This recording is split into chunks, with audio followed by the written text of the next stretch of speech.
if you don't have insulin. I was driving in my car to Walgreens. I was gonna have a fucking showdown. Like I was like, I'm gonna be on the news. I'm so fucking pissed. The head of endocrine at the university called me. I didn't call him.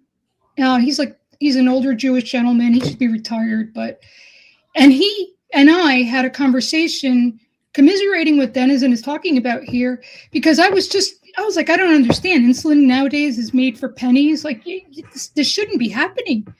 And we talked about greed and how these CEOs and these companies, this is what happens when greed is unchecked and when people have access to unlimited amount of money, like people like myself. And I can only imagine the regular person or a young teenager or a child. I'm like, this should not be happening in the United States. Like, why is greed getting to this point where even someone like myself is not even able to get a medication that is something I need to just live? And this is greed unchecked. And when you have so much money and so many resources, you lose humanity and you don't give a shit. Most people, a lot of these CEOs, these people that are out there, they don't give a shit about people. It's all about making a profit. And I'm telling you right now, like, one of the biggest tricks that these motherfuckers are doing is trying to get people to get angry with like your frontline workers and your employees at the hospital. And yeah, we're all a problem, but like greed is at the bottom of a lot of the problems that we're dealing with. And now healthcare, it's affected me. I'm like, I should not have been freaking out and stressed out about getting a vial of insulin in the United States. So that's all I wanted to say. And sorry guys. I just want to point out quickly that it completely destroys the pull yourself up by your bootstraps argument, right? Because, absolutely. You're very well accomplished, right? I would say you're successful financially. You have more than enough money to afford your medicine, right? That's the point. Talking out of turn. Yep. You're right. So now, someone who is, by all measurements of the people who tell you what to be in society, successful, cannot access things she needs to live. So, how about now? Has it gone too far now? Absolutely. I think it has. You know what I mean? Like, yep. I'd say it went too far a long time ago, but how about now? You know? Yep. And and it's really sad that it's taken. I have other stories about how this has affected me. This is not just the only one, but and then they pull the communism bullshit and like. Yeah, again, I'm sharing this story because I'm outraged. I'm still pissed, and I'm not sure exactly how to go about and do something about this. But this should not be happening to someone like myself. It should not. What was the problem with the insulin? Did they just not have it? Well, so I was asking. No, there was a shortage, and I'm getting different stories from the pharmacies. When I get more answers, I'll be happy to share it. But when the head of endocrine is calling me from the university and he's pissed and he's had enough of it, and I don't want to give his name or anything, but we all saw Luigi. I'm telling you right now, a lot of us understand why he did what he did. This greed has gone, it is out of control. I can't. Luigi's a fucking hero. I don't care if he is a leftist. When it comes to insurance companies in particular, that's when I get my most anti-corporation, because they're the other problem, and I'll hop off, is that when you do this and this goes unchecked, the mob takes over, and then there's mob justice, and then everything is just lost. And look at what happened with OJ and the trial.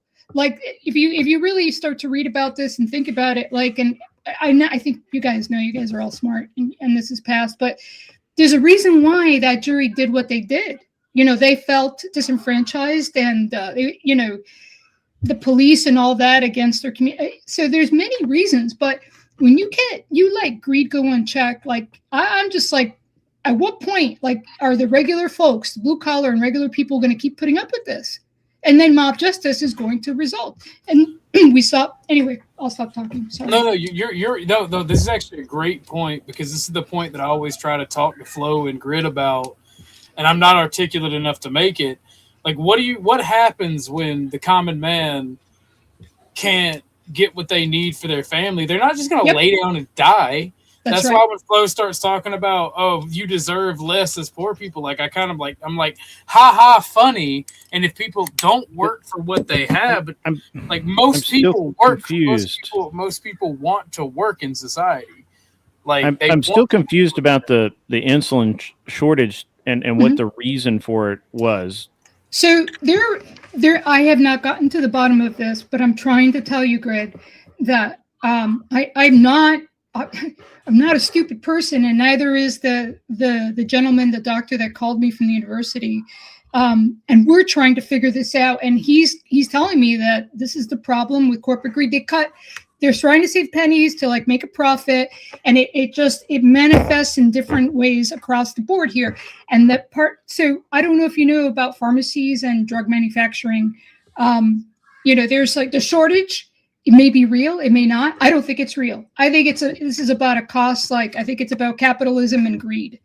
Because insulin is a great example of like, this is not an exotic new drug. You have bacteria that can make this medication for you, and it's like it should not be like inaccessible to even poor people. Like it's not that. And then you've got. So, anyways, I'm gonna go off. We don't know the answer to this directly. We're being told different stories. So, and I was talking. I went and I spoke to the pharmacist myself. I'm like, listen, this is who I am. Like, what the fuck is going on here? Why is there a different what's going? And no one could give me a straight answer. No one. So, to be honest with you, this all ends when the government ends. We've seen this repeated in history time and time again with kings, queens, pharaohs, rulers. When you don't appease the people and you let your power go unchecked and the power of the wealthy around you, eventually, no matter what systems and what militaries you put in place, the unhappy people outnumber you, and we take the power back eventually. Yeah, it's like that. It's like that graphic novel. It is very simply said, like the government. People should not be afraid of their governments. People should be afraid. The government should be afraid of people. Like I'm telling you, like this is gonna fucking like blow up, and the mob is gonna take over and have its own justice and healthcare. Go ahead. Sorry. It's coming. It's coming quick, and it's coming regardless of ideology. Because when you've got people that are right wing, like believe in right wing ideologies that shout Mangione or Luigi's a hero, that should be telling. Because here's the thing. Yep. Most real right wingers, especially young people, hate corporations. They hate the system America has. The leftists automatically hate the system. Like. Both sides are telling the wealthy and telling the political elite, this system sucks. It benefits nobody. Fix it, or we'll fix it for you. That's part. But you won't fix it. You won't fix it. That's part of the problem. And you know what? I'm going to get off because the thing is, I have so much to say about these medications. Some Shameless Elegance is making a good point. There are so many problems with it. It's nuanced. It's not just one thing. And anyways, I don't want to take away from you guys. No. This is actually something that's important. So, like, if you want to talk about it, because it matters. And if you could read it out loud. Shameless Elegance is saying, I'm reading pharmaceutical companies are slashing insulin-producing manufacturing to replace it with more profitable weight loss drugs on the market now. That is also correct. Yeah, I want to talk about this. I want to talk about this, but I want to talk about this when I'm not angry. And I'm angry right now. And I don't like to talk about shit like this I'm angry. So let me calm down. Let me do some reading, and I will be happy to come on and talk to you. I'm personally affected by this, and that's why I'm upset. So, but thank you for letting. Thank you. Bye, guys. You're welcome. I love it when you come on. Thank you for coming. No, here's the thing specifically about that, right? Medication in general. They will literally slash production or hoard production to create scarcity. This is artificial scarcity at its finest, and you see it happen time and time again. And then people talk about, well, things are. But did they raise the price? I don't know in this particular case, but okay, right. So what I'm reading is that they're discontinuing some versions of it. There's something with the pens. pins are being changed or something. I'm not really sure. There is no national insulin. That would be the shortage. EpiPen. That would be the EpiPen. Local debacle that happened stockouts and about 10 distribution years ago. challenges for specific brands and delivery devices do happen. That's true. Yeah. So the question is, why are they doing it? Are they doing it because it's not profitable? They have a better version coming to market? No, it's artificial scarcity and control. Yeah, it's probably regulation driven. It's regulations. You can get insulin here in Vietnam for like, I guess, roughly around $8. What are the regulations? Because I always hear this argument. From people like yourselves, and when I look into it, regulations ain't nothing. It's but a a bunch of simple fake. answer. It's a real simple answer. You don't have to go through the diatribe, right? If I'm making a product, right, and I'm gonna What tell you are now, the regulations? You don't have to go about the roundabout. If I don't get to do the diatribe, you don't have to do the roundabout. What are the regulations? me as a foreign company that makes a product, how do I get it into the United States? Go ahead, tell me. Well, no, that would be the thing. That's part of the regulations, right? It goes through a long laundry list of regulations. One, you got the FDA approval. Two, you now have somehow got the insurance rates in it, right? The same cost of that medication in Vietnam is like, okay, here it's $8, give or take, right? The same medication in the United States is like, I don't know, like $160. Doesn't make any sense to me. So what's the difference? And if you think it's just medication, it's the same way with clothes. Josh, remember 7-8 years ago, Trump actually forced specifically with insulin, the price of insulin to be reduced, right? You remember that? Right. It was across the board. And then what happened as soon as the regime changed?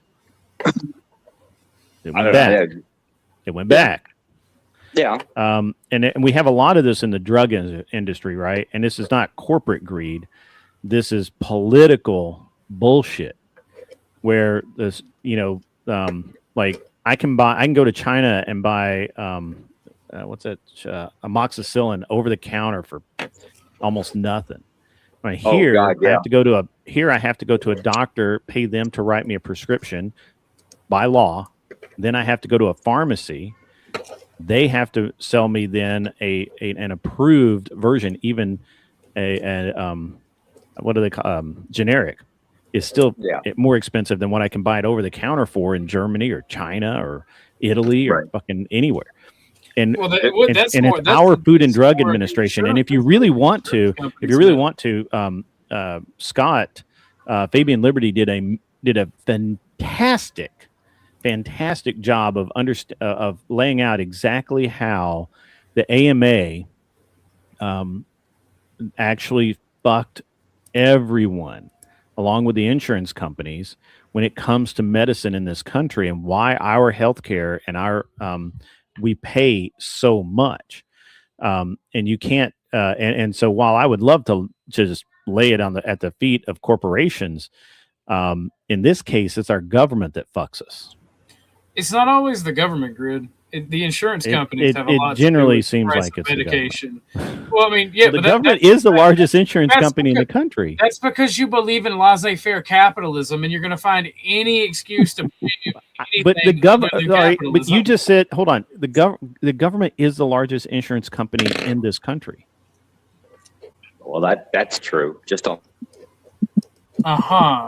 But I'm talking about private market. You just said the insurance company is a problem. I just laid it out. Private market insurance scams, which is, let's be honest, is all they are because they don't pay out when you need them. And you know what I'm talking about. Let's not be coy. Government insurance is about the only thing that pays out. So, I mean... Wait, no. I see, and I would completely disagree. I would say the people are the problem, right? Because basically what caused the issue in the first place is people saying, oh, hey, Tom, Dick, and Harry over there in the fucking corner needs some goddamn help. Let's go cry to the fucking government and get some damn help hymns for in the background. It's hilarious. Can you guys hear that? Again, did you say the government is the largest insurance company? So says the logistics system, globally speaking. Globally speaking, or in the United Yeah, States? yeah. You don't move products from one side of the planet to the other without the United States government. I thought I specifically heard in this something case, about the Navy. government being the largest insurance provider. Correct. You do not move products from one side of the world, one side of the planet to the other without United States approval. Or I'm sorry, they might actually even feed you to the wolves. Insurance. The U.S. Navy gets. I'm saying the word insurance over and over again. Yes, those cargo ships, they're protected. What the fuck, Denizen? And we lease that security system out. It's called the U.S. Navy. Yes. Yeah, but that's not insurance. That's not insurance. Because in the insurance industry, are You pay for it. Yes, you do. You pay for it. Let me try this again. Don't do it. Say on the news. Grid, what the fuck were you talking about when you said America was the largest insurance provider? Our government is the largest insurance provider. Yeah, can you explain what you meant by that? Yeah, the VA, all of the government health care that's given to government employees, which is probably the single largest employer in the country. So you're talking about medical insurance? Yeah. That's what we were talking about. That's what I thought, and that's why I reacted. Not some weird shit about protecting us and ensuring things get from point A to point B in Somalia, like Josh was talking about. I'm talking about the fact that it's a well-known fact. The United Health Group. Josh, why are you talking over me? Those medicines that are parked on those cargo ships. You're going to answer my question of why you're talking over me by talking over me? Seriously? You're just basically nitpicking at one position. That's it. I'm not nitpicking at anything. I'm talking about the topic in your own world. I understand you guys are having a tantalizing discussion. Hold on, Oh OG. my God. I'm about now your wife is seriously gonna butt in to talk over me some more. I'm gonna start putting people backstage. Dennison, I'm really about to trying my leave, patience. bro. I waited around for a reason. I'm about to leave. I want OG to get this fucking screenshot before I go, bro. Can we hold it for a couple minutes? Oh, it's the shirt. No, yeah, I mean you can take over for a couple of minutes, but I'm not gonna go back to what I was gonna say. Yeah, Good, yeah, Dennison, it's don't the go shirt, back. We bro, have because other I'm things to about to talk about. leave. Anyway, the wife's gonna hold the phone, bro, so you can see the shirt and everything. Alright, I got it. Wait a second. Wait a second. Turn the camera off.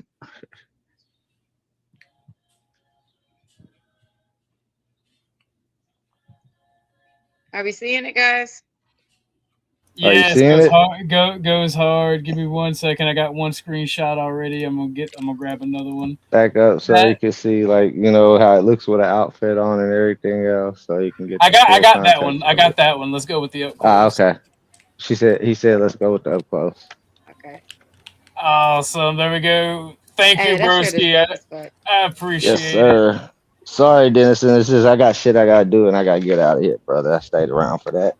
I'll catch y'all later. Snafu. I hope you got that. I told you I came up, you weak bitch. Later. Thank you. I appreciate it. And I'm sorry for the interruption, guys. Y'all go ahead. Denizen, real quick. Backing off of the frame, because what just happened right now is this is like deep into stupid frame, fucking one-dimensional nonsense that 99.99999% of conversations happen to happen there. And then this can just go on forever, throwing bombs. I'll look at this up. I'll ask AI. This fact, that fact, this happened, and that happened. So a point was made regarding the planet that Grid owns, that you would not have any issue with. As a result, because I said I don't believe you, right? And then you answered correctly, like, yeah, it's not about I don't want somebody to have something. You're talking about limits and frames, consequences, and so on and so forth. So hence, the point now goes back to Grid. Do you see Denizen's point? Because my whole thing is I don't believe in this disagreement nonsense. Otherwise, I just don't participate in conversations. You know, because people who disagree are just fucking you're just missing the frame, the proper framing, right? So, Grid, Denizen does not disagree with your unlimited wealth. He's just saying that there is a system which is a closed system. Even though we do believe that there is expanding pie, and we're not in this scarcity mindset, and it's not a zero-sum game and such. But there's limits to acceleration, right? You can only grow so fast and so on and so forth. There's still limits. You have one planet. Many ways to talk about limits and consequences, effects, whether intended or unintended. And he's saying, if your ownership of this planet is fucking up people, whereby it's in the mode of capitalism, capitalist control and everything, then he wants to contest that. Do you disagree with that, Grid, if you're still here? I assume Grid is not here. So I'll just I'll shut up, because unless anyone else wants to take something, because that is the line of the conversation that I'm interested in, and I want to continue, because I think it is the conversation, and not all these other fucking bullshit about shit that could be looked up. Well, no, it didn't rain yesterday. No, it rained yesterday. No, well, it was 12:30. No, it was 2 p.m. The fuck? I want to argue now. They got you. Yeah. I mean, that's the thing. Like, you and I, we could have a 10-hour-long conversation and not argue a single time, right? Exactly. I don't need it. But when these arguers come out of the woodwork and say stupid shit, I'm triggered. Immediately triggered. And here's the thing. I feel like those facts... Sorry, I missed out on a lot. The unimportant things to discuss, I agree. But what drives me is I'm convinced those unimportant things are how I got to the level where I could have the conversation you and I can have. It's knowing the truth. Mm-hmm. For example, that the United States government is not even close to the largest insurance provider. It's knowing the truth that United Health Group, it always has been. Ever since its existence. When it was created, it became the largest provider, and it still continues to be. That Josh talking about ensuring goods get from point A to point B was nowhere near in the fucking conversation that we were having. And so that it has nothing to do with my opposition to Josh because I don't like him. Further bullshit he's spreading in the chat, which, frankly... it causes it discredits me among people who lack discernment, right? Not me. And it further detracts. It further retracts the point from the conversation that we're having. Him saying that stupid shit in the chat, right? Like, I want to tell myself, does it matter? No, of course it doesn't, right? That's got nothing to do with what we're talking about. But this is how do you get dum-dums and normies to jump on the team and come on in for the big win? You silence people like Josh, in my opinion. No offense, Josh. No, it's good. Here's what it boils down to. This is always an argument of the haves versus the have-nots. Dennison basically dislikes the people that have the have-nots, right? And wants them all, if they want to have something, they'll get off their ass and have it. Or they'll die. Who gives a shit? You didn't pay attention to the beginning of the discussion. It's got nothing to do with that. Because I have, and I've had. And the more I had, the more I realized having is part of the problem. And I don't have anything against people having.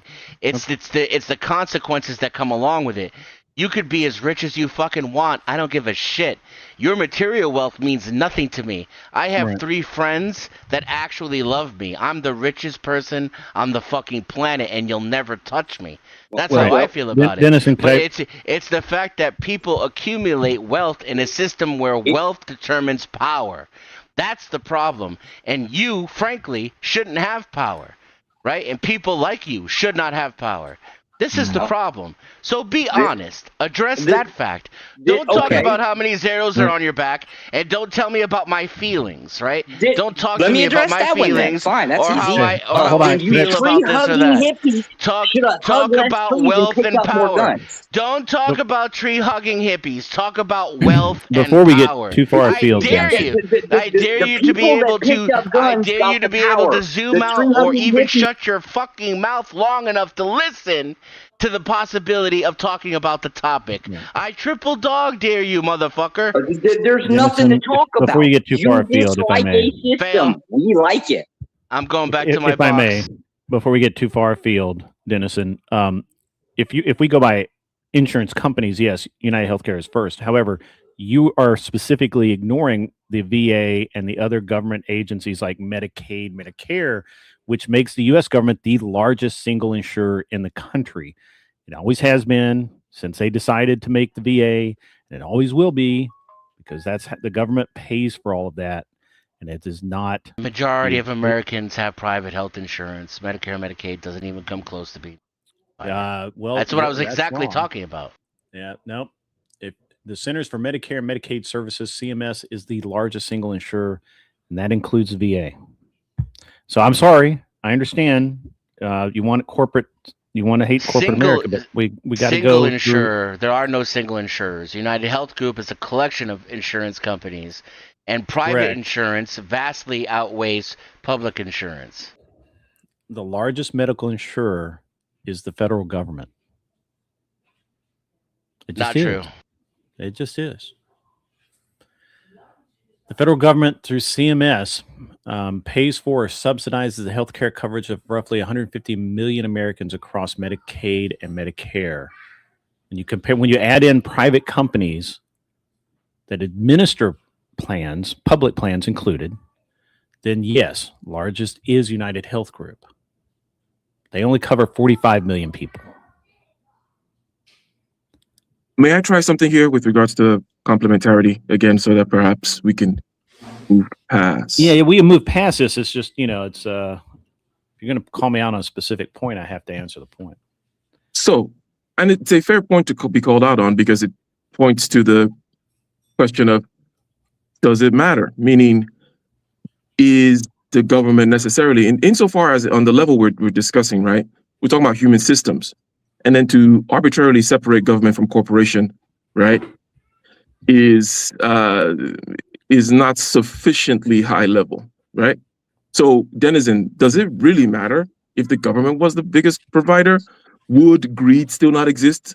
Is the government, either as individuals or as an entity, not just also concerned with accretion and self maximization and growth? And we know how these organisms work.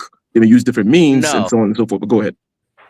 No, the government, in quotation marks, is just us, and it should be the largest. It should be the only provider of insurance.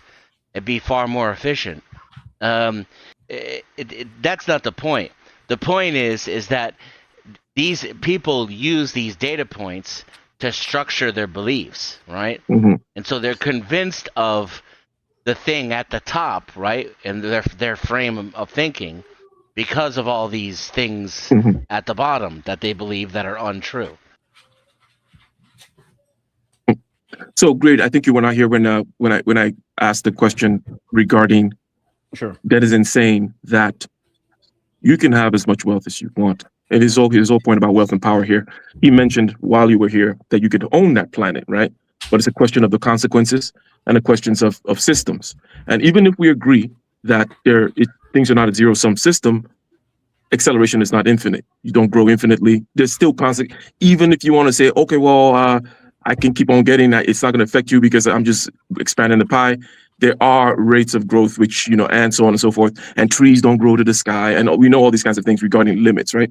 So Dennison is saying, hey, I have drawn my borders or my limits. It's a dynamical system whereby you are not allowed to affect, just gather wealth and gather power because X, Y, Z. Do you disagree with that? So he's not saying, that's why I said I don't believe he is here just saying, oh, I want to limit your wealth. He's saying that there is a system that I don't want to run away. Do you agree or disagree? So I'm gonna steelman Dennison's argument here just slightly, because it's a very important point, and it shouldn't be glossed over. So and correct me if I am wrong here, Dennison. Dennison's problem is not that people have wealth and money. His problem is that with the wealth and money comes power, and he doesn't believe anyone should hold power. And that's an interesting point. Is that my correct so far, Dennison? I don't think any one man, I've never met a single man who is capable or entitled to the level of power that comes with wealth in the United States. And it whether it is or it isn't a zero-sum game, those who hoard it make sure they create a playing field in which we are all in direct competition with what they have. That what they do 100% affects Dee's ability to get her insulin. Okay. This is reality. Okay. So you're basically saying that while Elon Musk was able to accomplish what no one thought was possible, as a matter of fact, people heckled him for believing that it was possible. Not only should he not have that, but nobody, because he's in that position now, nobody can achieve the same position he has. Is that what you're saying? I wouldn't say that because I don't particularly think he's that accomplished. I'm not really that impressed. I never would have said it's impossible. It's easy. You just have to have the right mindset for it. Okay. And what I would say is that mindset is not conducive to a healthy society. And yet, because of his mindset, I can fire up my Starlink in the middle of the desert and have internet. Nah. Without his mindset, I couldn't do that. Don't buy that for a second either. I think that's a story that you truth. Guys tell you. It didn't exist, and now it does because of him. No, I don't believe that. I don't believe that it exists. It's irrelevant what you believe. It's factually accurate that it didn't exist. Prove it. And now it does. Yeah, prove it's because of him. It's easy. He holds the patent. Like, that's easy because it's because of him. Nobody else did it. Edison held the patent for the light bulb. He didn't even invent the fucking thing.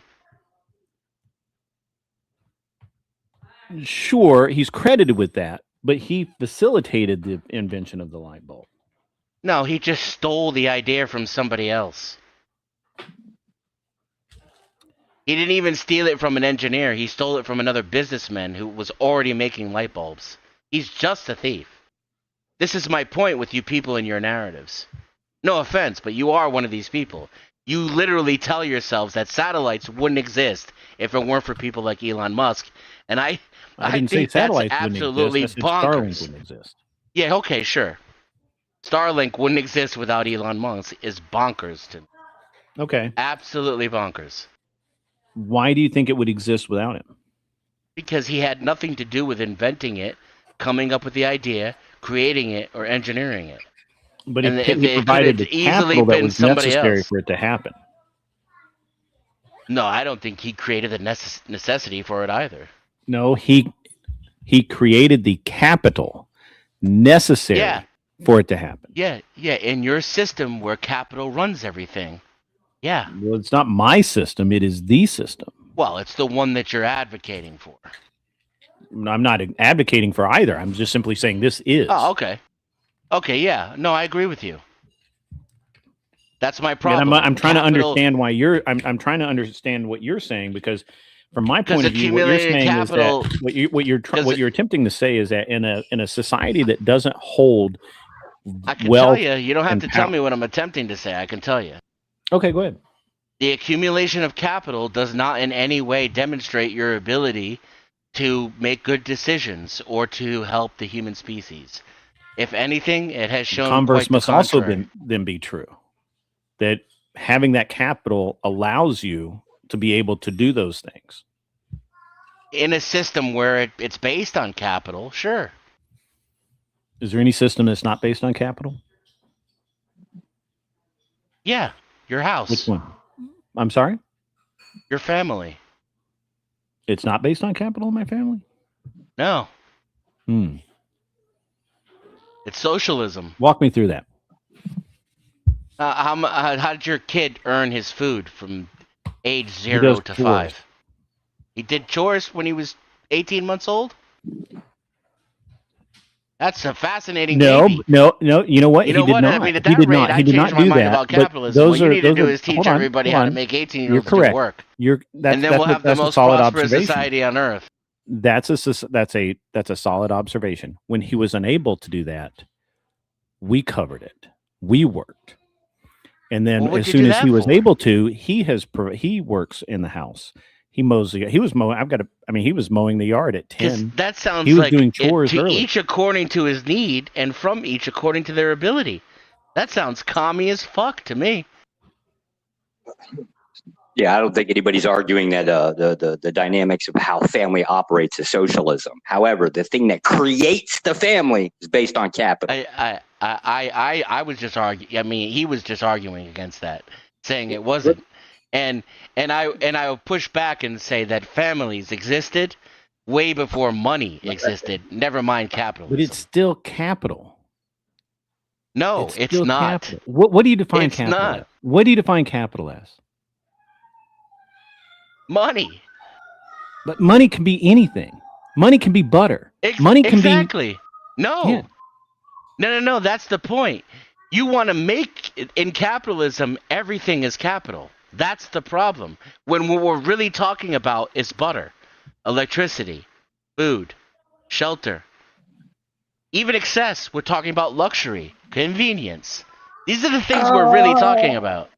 Oh, yeah, okay. So is it the case that the argument is we should do away with money and start trading in whatever goods and services that we have directly? It's still money. I'm not giving. He's just disagreeing with the definition, which is fine, right? I'm just trying to figure out. What definition did I disagree with? The idea is forget that.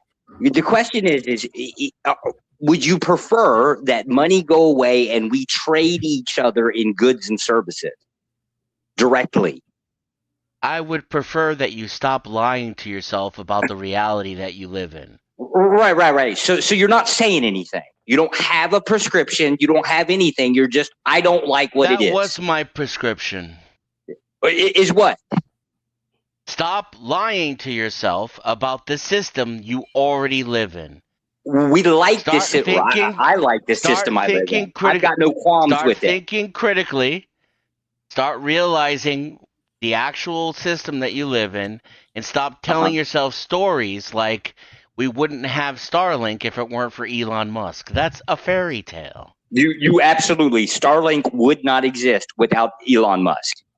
And this is my only prescription, that people like you either learn how to think or your ideas fade away into the background and we point at you and laugh like we should. I think you implied at something else. The company, Starlink, and what it does by providing, I guess what they're going to call it, affordable satellite internet, right? Because technically speaking, satellite internet's expensive as shit. He created that company. Okay, what? Sure. Yeah, I'm not talking about Starlink. I'm talking about satellite internet. I'll be even more specific. I want to say good morning, Lady V. Sorry, I was away recording a voiceover for the archery video. Good morning, Lady V. Y'all go ahead. I'll be more specific. The fact that I can fire up my Starlink in the middle of the desert and get internet, or in the middle of the ocean and get internet, make phone calls, and do all of that, is because of Elon Musk. And it's not the fact that that satellite communications did not exist before. Certainly it did. Motorola, had the Iridium, but what Elon Musk did was he put enough satellites into orbit and made it cheap enough that mere mortals can afford it. And that is what he did. It would not exist without Elon Musk going, it's ridiculous to pay $150 a minute on a Motorola Iridium for satellite service, which could save lives. And so what he did is he established a system so that mere mortals can afford it. And even if they can't afford it, they can still use it in an emergency. And that's what he did. And that's what he created. He created a system by which that mere mortal, normal people that with a regular paycheck can afford internet anywhere on the fucking planet. Let me do my thing here again for a second. If you don't mind, that it? Go ahead. Do your thing. Do you think that if Elon was never born, we wouldn't have cheap satellite internet? Yeah, I believe that we would not at this moment have that. Perfect. Okay, great. Because okay, help me, Ike.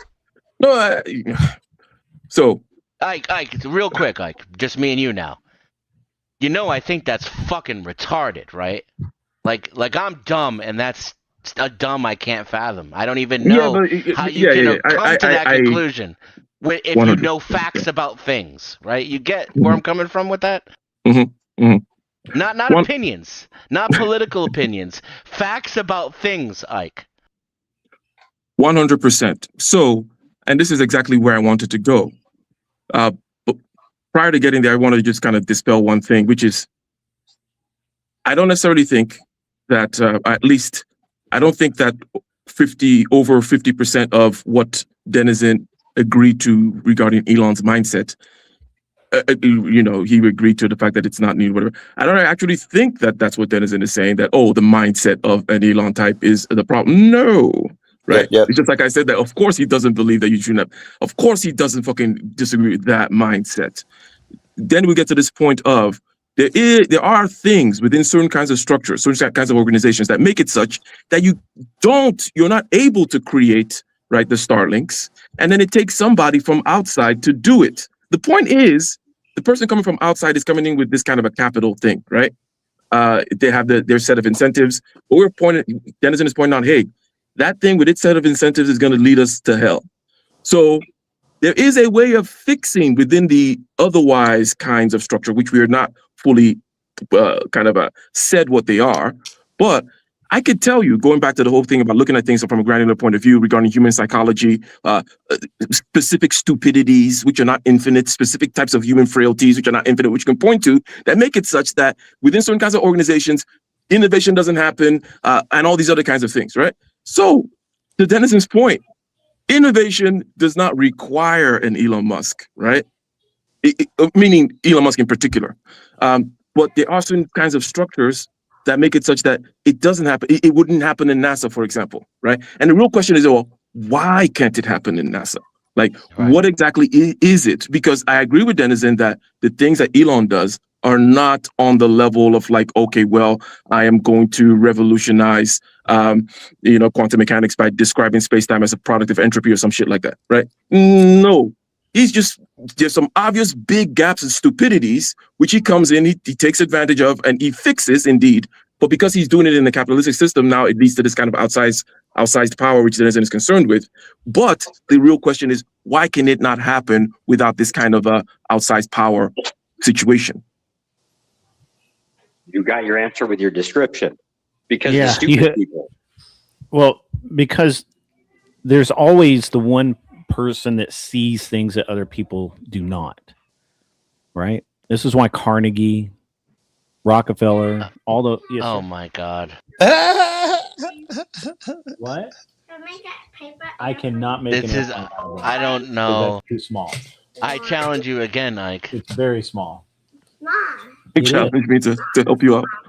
Because those guys have no vision. All they have is greed. Yeah. And they used the products and vision of other people in order to make money. I mean, what planet are we on here? Those people in particular didn't have any brilliant ideas who you just named. They just bought up every small business or lowered their prices to push out those businesses. But don't you see, the money is the ideal, Joe. The money is the ideal. Right. I'm sorry. And this is an OG is at the core of where I'm coming from that I can't seem to get the point across. Okay. He said it sarcastically. I don't know how to say it. Sorry about that. I had to talk to my 5-year-old. Constructively. So us happy White History Month. July feels white. That's amazing. Thank you for the dono. But no, like I get like that's the one thing. This is where I can contribute to the conversation. Because I've watched all my life these people praising Edison, praising all of these people that did either just financed it or just outright stole it from better, smarter people and crushed ideas that were not profitable for them at the time, or they couldn't figure out how to make profit off of it. We would be in a better place had Nikola Tesla replaced Edison instead of vice versa, which is what we got. I mean, we can't say that we would be in a better place.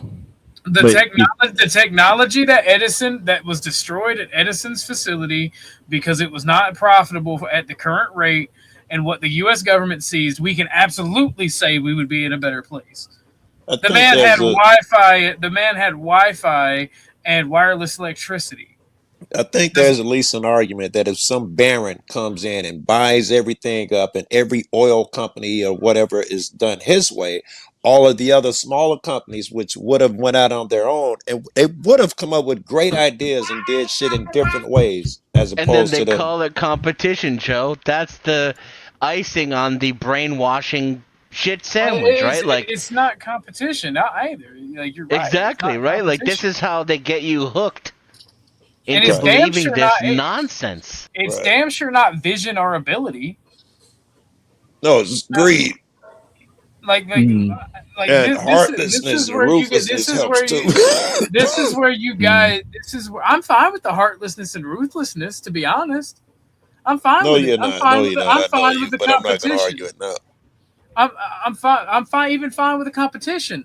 But this is not competition. This is some spoiled rich kid jumping the fucking line because money. That's it. That's all it is. They're using the inventions and brain power of better fucking people. Then if those people were better, how come they didn't succeed? Because somebody with wealth and power crushed them. Your definition of better is literally just who has a bigger bag. Well, Grid, you should know a bullet trumps a bag any day. What? Yeah, and I can buy a lot of bullets with bag money. Motherfucker typically will come in and as was mentioned before, right? You know, people who are willing to do whatever the fuck it takes, right?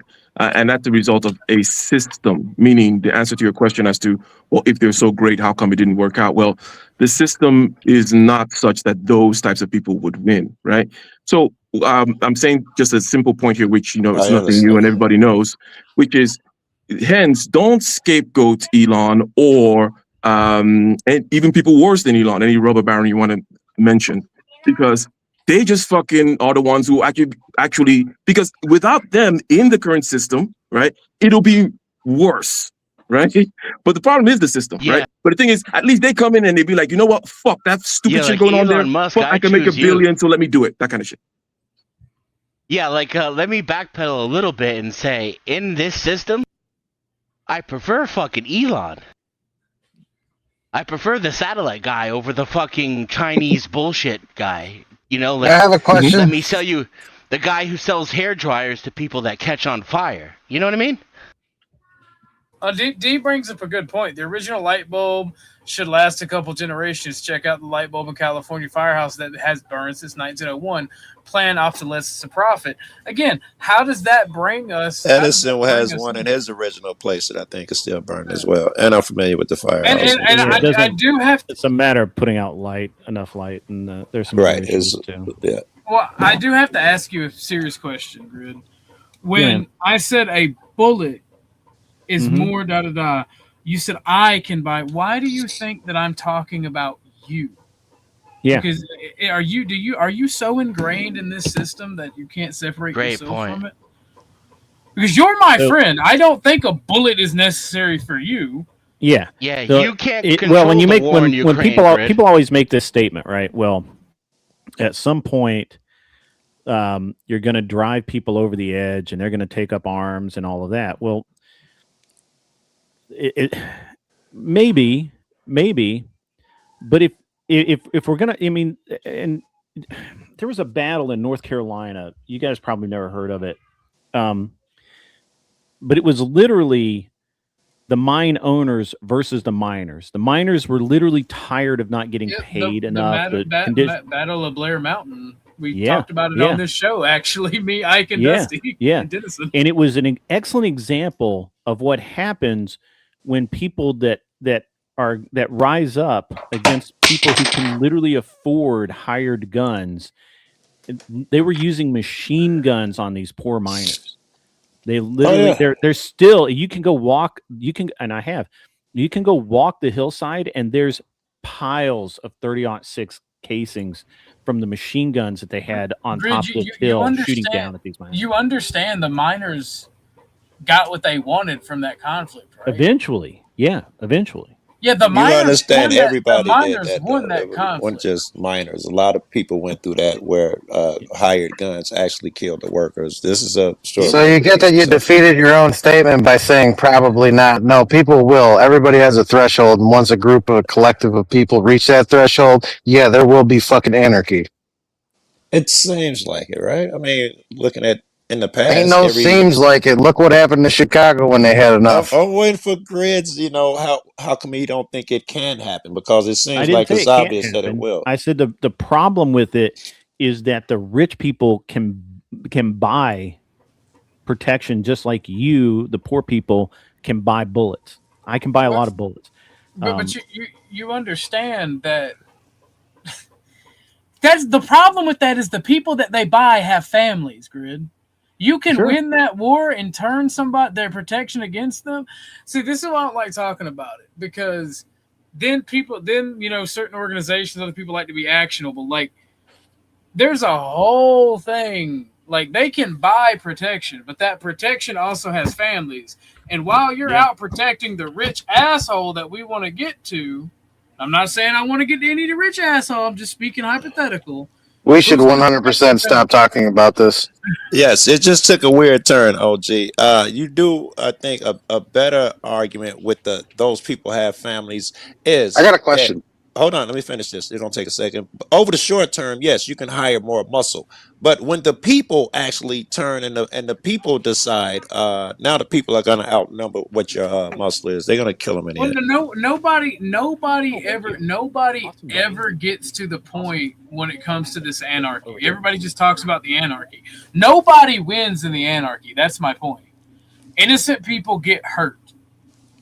And it's better for everybody. It's better for the bottom line. It's better for the people. It's better for the infrastructure to just work together and keep the bad shit from happening. But that just seems to be the farthest thing from everybody's mind. Greed. The That's my time of whole this point of fucking that. show. It's greed. Okay, time for the question. So you guys were talking about like Carnegie's and all these, people that did like a lot of bad shit, but then turned around and did a lot of good shit too. So my question is if you know that you have the knowledge to teach people certain things, to nurture them when they're at their lowest points, and typically highly intelligent people reach very low points, hence the reason why a lot of, famous people end up killing themselves. I'm not talking about I'm not talking about like famous people like artists or musicians. I'm talking about true creative intelligence people, like people that can change the fucking world that end up killing themselves. So my question is it good for a person that knows that they've already reached their threshold for impacting the world? Is it good to settle for nurturing people through situations that can be changed and lifetimes that can be adapted as long as you're involved with their life? Is that a good trade-off or no? I'm not sure I grasp it completely the way you're trying to present it, but somebody else, you'd have got it. Okay, here, let me say it in the most egotistical way. Yeah. So I'm a very intelligent motherfucker, and I know how to be successful, and I know how to make vast sums of money, and I know how to create power struggle control systems. I know how to do all this shit. Right. I choose not to do it because I know that it will not do my life any good. I will not be able to implement the right control on it. I know that it's not for me. I know that I will fucking corrupt it. So is it better for me to just teach people how to get through their temporary situations that seem permanent and do that trade-off? Or do I just go the opposite route and try and reach the absolute maximum influential precipice that I possibly can? I get the question, and it's not a bad question. Let me start. I'll answer you first. We talked about this at some other point the other day, blah, blah, blah, right? As you know. Now, I'm going to say, at this point here, it's a preference. Yeah, sure, it sounds tautological, but of course it is, right? So it's like, okay, the question is, well, I don't think you need any kind of general consensus, or will get any general consensus on the what should I do, or should we go this way or go that way? Because you've already decided that, hey, I can do this, and there are many things that people could do, right? I could go and get in a helicopter, jump in the Atlantic Ocean right now, but I don't think it's a good idea, right? So you decided that you could, because of your intelligence and facility that you have, be successful, but you also see the downside. So that's solid. That's a preference. You have made that decision for yourself. And no one can tell you, right? Maybe you can tell yourself at some point that no, that's not the right way. And also, if you turn and you around and you see there are people around you that could benefit, from your input, your insight, your guidance with regards to these problems, temporary problems that they see as permanent, and it's worthwhile to you, and 100%, because that is where a lot of meaning lies, even for the people who want to just like count beans and stuff like that. There is the aspect of human impact that people tend to think about, whether it's even for something that's legacy and whatnot. So when you do that, Ike, and you take that position and you make up your mind to do the latter of what seems to be the latter of the two in numbers world. But when you decide to do that, does that then become the more important thing? Like, does that actually change the entire fucking scale of the situation? And that becomes the more important job, even though you think at the beginning of making that decision, you think that the opposite is the best. You get what I'm saying? Yes, 100%. And again, it's I'll shut up. I'm just only saying this because no, you're good. Yes, 100%, right? And to the degree to which, let's say, there's a gas tank, right, and it can be separated from the ends towards which it's directed, right? So if you have this, you got a lot of capability. And along with that capability is this massive gas tank as well. And you've decided, hey, I'm not going to do X with it. I'm going to do Y. Then in accordance with the massiveness of your gas tank, yes, you're going to raise that to a certain high level and you're going to have a high impact. Shit, you're going to go full Jesus with it, sacrifice yourself, whatever it may be, right? That's 100%. And I'll say this regarding there is no communication between you and someone else who would say, oh, but why did you do that? Da, da, da, da. In other words, since I use Jesus as an example, there is no communication between Jesus insofar as, and you don't have to use Jesus, you could use any kind of a pinnacle insofar as you believe in a variation of abilities and skill and vision and whatnot, right? Somebody way down on the hierarchy of vision, capability, skill, communicating with Jesus in some kind of a language whereby it can connect like logic. No. These are preferences. The whole mask, the whole goggles that Jesus has, the way he sees the world, it's a different, complete universe from that other person. And there is no thing to connect them. It's a hypothesis. I'm not saying this is 100% true, but I'm saying that because I believe that it's all preferences, right? And social games based on preferences all the way down. Hence, a higher type of person with their imperatives cannot and should not and does not need to communicate the reasons for their imperatives to others. And so I probably should not even communicate with he's saying, I think his answer, go ahead. I think his answer to Jamie's question is,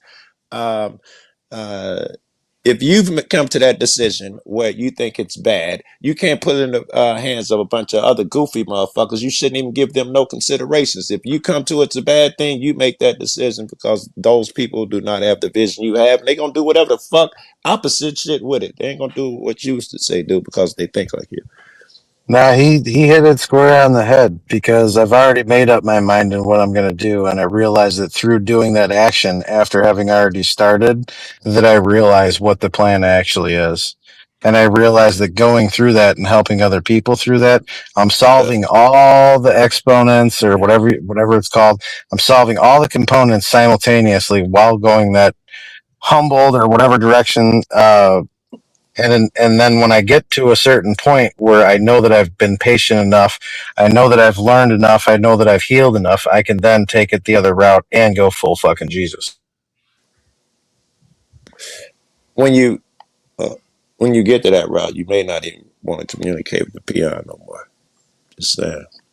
Most people I wouldn't have to communicate. It'd be like giving them fire to a caveman and you'd be afraid that they're going to fuck it up. I don't know. Well, that's when you do like at the end of the Lucy movie, you disclose certain bits of information at one time. You don't give them the full thing. It's like like if you're an adult that's coming to the twilight of his life and you're setting up trusts for your family and for your kids. You're right. And you know that your kids can't necessarily handle fucking getting dropped $100 million in their life, so you structure it out so that they don't die. Yeah, I think you're right. And I think you'd agree that if you're you're Jesus mode or down here, you're some guy who's way smarter, blah blah blah, and you get some AI shit and you see the capabilities of how fucked up it is. Uh, uh, do you drip a little bit to the peons from time to time? Yeah, absolutely. You gotta let them go through the phase. You can't just keep them in a bubble forever. They have to make their own mistakes, but you keep their mistakes calculated and controlled so that they don't, wipe out all of the human race. Yeah. I think, yeah. I was thinking about this while I was shopping today. Since there's a lull in the conversation, I'll take this chance to grift. Guys, please consider a dono if you are enjoying the conversation. I'm going to push it out to the 4-hour and 30-minute mark for Miss D's contribution. Thank you again, Miss D, and thank you, K2. Keep on trucking. That gives us about an hour of content to go. I'd say an hour and 15 minutes of content. So thank Miss D, and you too can buy an extension, keep the show going, support the show, help make better content. I'm enjoying the conversations today. This is above my pay grade, so I'm mostly just listening, observing. I am quite retarded, and I appreciate Dennison, Ike, Joe, Jamie, and Grid today. This is an awesome conversation. Let's keep it going, ladies and I gentlemen. could tell a little bit about seeing you cats up here, right? I was working doing the editing shit. I had a great night last night, and I want to tell a little bit about it because it'll give you, let Shout out to white women. Feelings and emotions here. I've been working on a video. It's called Too Much Freedom in Chicago, and it's all across the country. The kids getting into those big groups, sometimes reaching the hundreds, and how the people deal with it. And it's been crazy how they deal with it. So people experiencing too much freedom. The police be like, no, fuck that. It's too many of them. We got to shut it down and run them in. So that's what the video's been about. Are you talking about that party? Yeah, those type of parties. We have a lot of them in Chicago, but I've since found out that they're nationwide. Somebody got shot in Detroit. Yeah. Somebody had their house in like New Jersey or New York, like a really nice house torn up over the weekend. They like vandalized a 100-year-old piano. They had hundreds apparently of. Well, these are, we're talking about in the hundreds, so it wouldn't stay at the house. Over here, they take up blocks sometimes. They get really big. It's like a block party initially anyway. It's not in a residence. It's a party, and they get really big for blocks, and the police don't know what to do, and it's been rough and all of that bullshit. But anyway, I was looking, fuck what I was looking for. This is what happened last night. Last night, they're doing this shit, and they're really idiots. And I'm speaking to you, Dan. I want you to picture this shit. There's a massive party, hundreds of motherfuckers out there in the streets and shit. The police, they come like really rough and all of that bullshit. The previous one I got, they actually pushed everybody and pushed me, and they got really fucked up and arrested a bunch of people. So I'm going to see what they're going to do. And they're there, and they got the sirens blaring in the middle of the street, blah, blah, blah. And the people are now out of the street. They're on both sides, but they're in the hundreds on the fucking sidewalks and shit. And the cops are blaring and standing there tough. And it's just a standoff. This is going on for a long time. And I walked down there, and they would know me. I even had the Joe Cool shit on, so they would know me. And this is best behavior shit. So you should probably. So I say, okay, man. What the fuck are you doing with all this noise? What is the plan? What the fuck are you gonna do? He said, we're gonna order them to disperse. I said, you cannot. And he say, I say, you cannot. They're in the street. They're out of the streets where they're gonna have to move. No, they're not. They're on the sidewalk. Yes, they can be there legally. Legally, you have no fucking options, and all you're doing is blaring these sirens. And they had the craziest noises, like noise trying to hurt people and shit. All you're doing is making enemies, and niggas out there at the hundreds. And then one of the big bosses, you remember the guy, Dan, he was in the Training Day video. Now he's like a big LT and shit. And he walks past. I've been seeing him out there every night. We've been giving each other fist bumps, and now he's got to make a decision. What do I do? This is great. He go right over to his people, repeat the shit I say. Listen, as long as they're on the sidewalk, they're breaking no laws. We don't have to do this. We're creating enemies. And he broke it up, and he let them stay. I'm geeked. I couldn't wait to add it to the video. I was up early this morning. You can ask fucking OG. I couldn't wait to do this shit. No chance I was gonna hop up here. Seeing fucking you group up here and fucking then Jamie hop up here. So you know, it's like a great night and a day so far. I didn't mean to detract. I just want you niggas to know that only you could have got me up out of that shit because it was that important to me. That's So you're not going to talk about the white women? Don't leave that part out, Joe. Yo, what's up, Red? You should bring your ass up here. That's something because Hey, what's up, Kel? I see you. I remember that dude from the he was bad. the DPN days. Yes, R.I.P. he was bad. Yes. Yeah. And now he's like a head dude. Yeah. You need to show Black Bear or whatever that guy's name is. Yeah. Actually, in the last video, as it's going off, the guy comes over, Joe Cool, that's you. And you know, so and Black Bear had that shit on his channel. He doesn't know really any action me and that guy high, but Black Bear would be familiar with that dude. But I didn't want to disrupt. I hate that I did. But all good, Joe. Yeah, it's all good. It was a good reset for me. And you didn't say about the drip method. I was asking you if you have, because you're an arrogant fuck, right? I can see you act like, no, they're unworthy. You know, right? So I wonder if you got all this, you know, they're children and they could set the world on fire with your knowledge and the shit. Do you drip little shit where it can help them, or what do you do? It's interesting, and I generally don't like talking about myself. However, well, since you brought it up, anyway, I'm just kidding.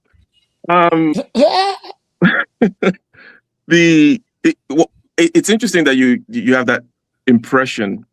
In other words, yes, there is the kind of hard ass, arrogant stuff, but that thing is orthogonal, separate in a different category from kindness.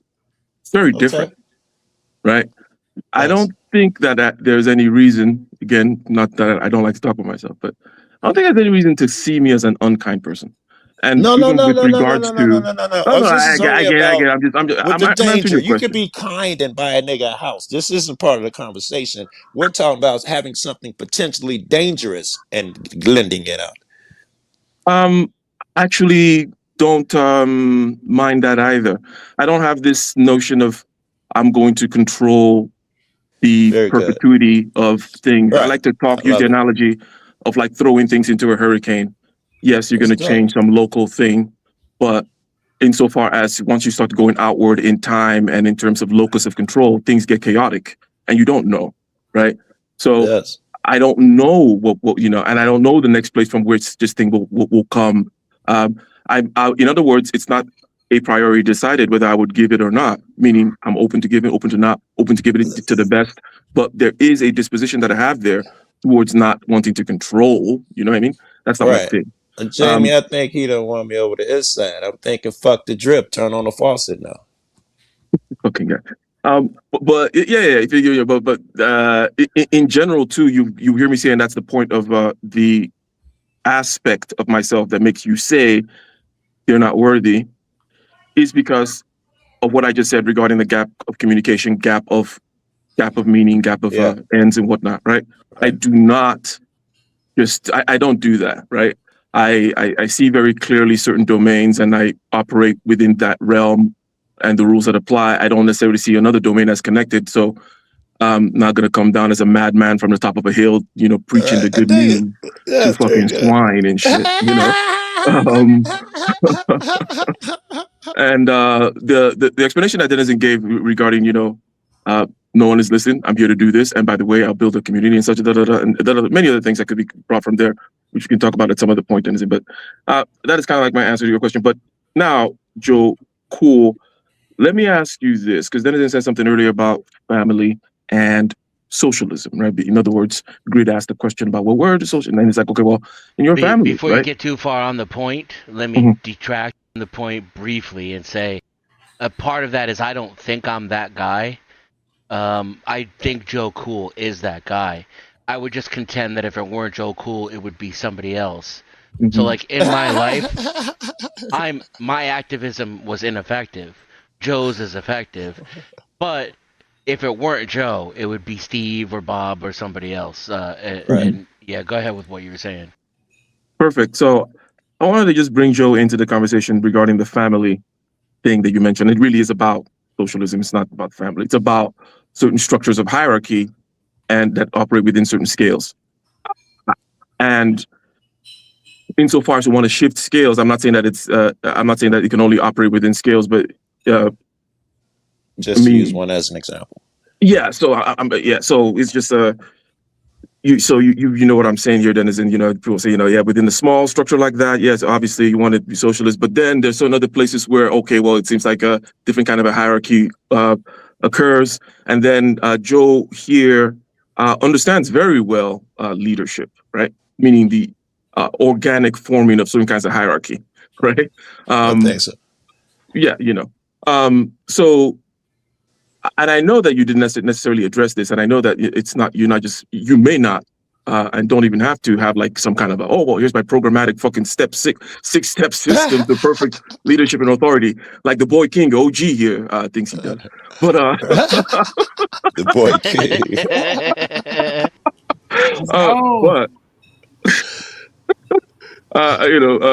Shout out to OG.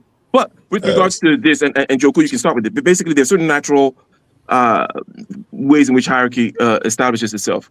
In a family, you have a hierarchy. It's still also a more communistic, socialist, whatever, right? It's a different kind of a feel. Obviously, numbers matter, proximity matters. We're organic, mechanical beings after all, right? But then when scales change, there may be different kinds of things.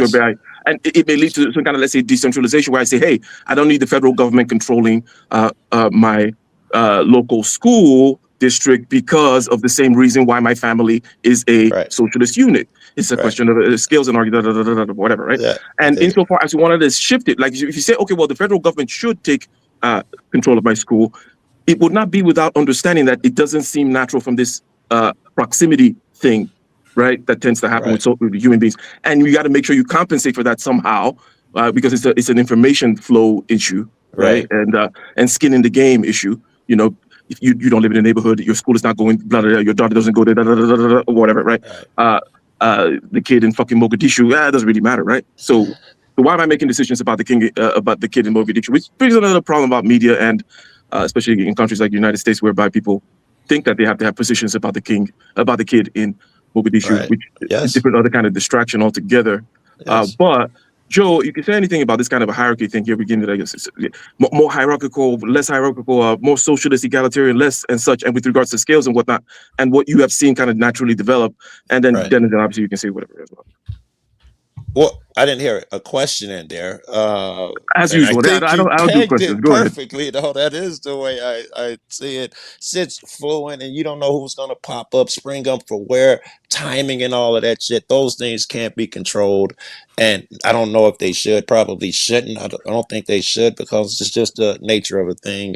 In fact, I think in the way you're talking here, they should be allowed to run its course and develop. That's the natural thing. Now, when the federal government in this instance gets so massive, they decide we're going to do something federally, and they have to take into consideration how it's going to fuck up all these things that happen naturally.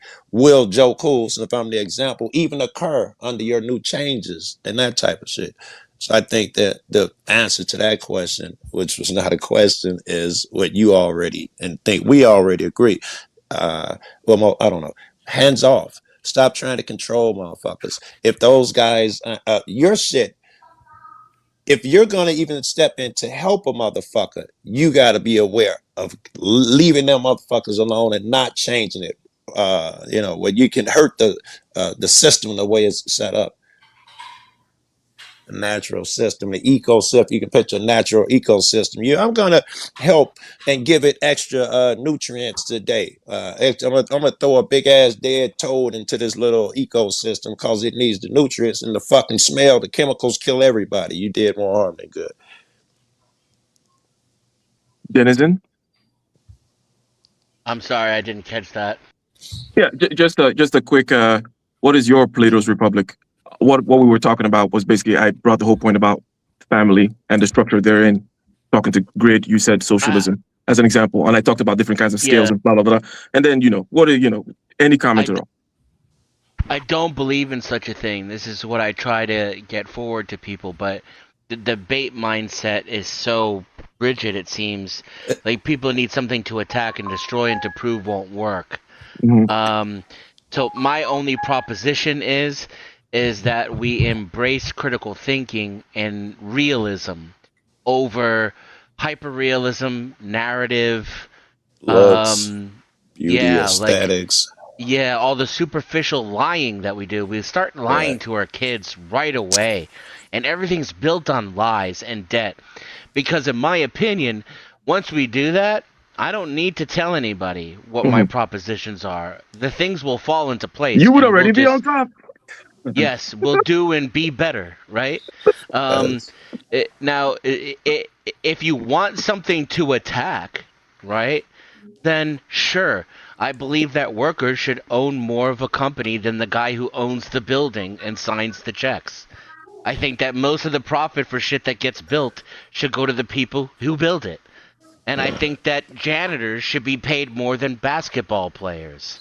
And the people who deliver our food should have more requirements in education and should be paid more than less than minimum wage and have to live off the generosity of people who have too much money to spend, because not only are they not even growing their own food, but they can't even bother to cook their own fucking food.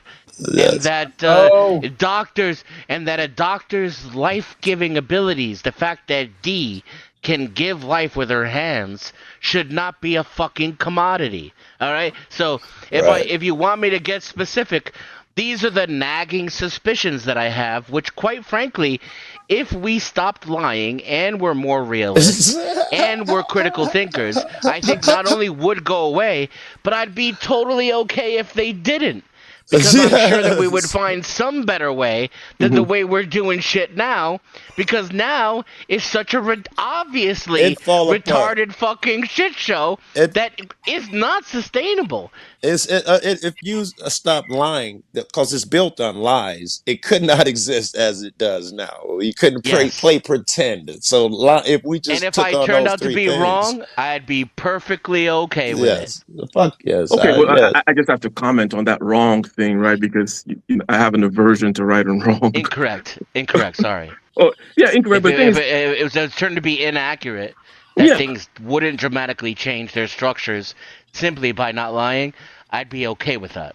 Yes. Okay, good. So that's what I wanted to say, meaning I was going to remind you that you already said that. So there's nothing wrong there, meaning you already mentioned the uncertainties and indeterminate aspects. You're just like, okay, I'm going to let this thing loose, right?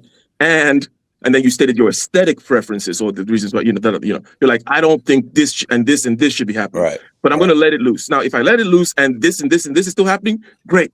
Because at least we're not lying, right? Or we're not, right? So there's nothing to disagree with there. And as a matter of fact, I tend to disagree. I mean, I tend to agree. I take that same position. But obviously, the subtle things are significant.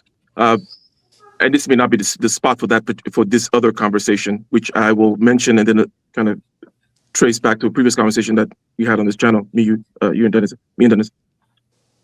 Is the reason, let's say Joe Cool would say, have a certain kind of view of, I'm not saying me and you, Joe, we've talked for a while. I'm not caricaturing. I'm just using this as an example of so the arrogant bastard, and I'm just using that. I don't necessarily think it's those words. It's not about being arrogant. There's kind of a I know that when I called you that. I wasn't you.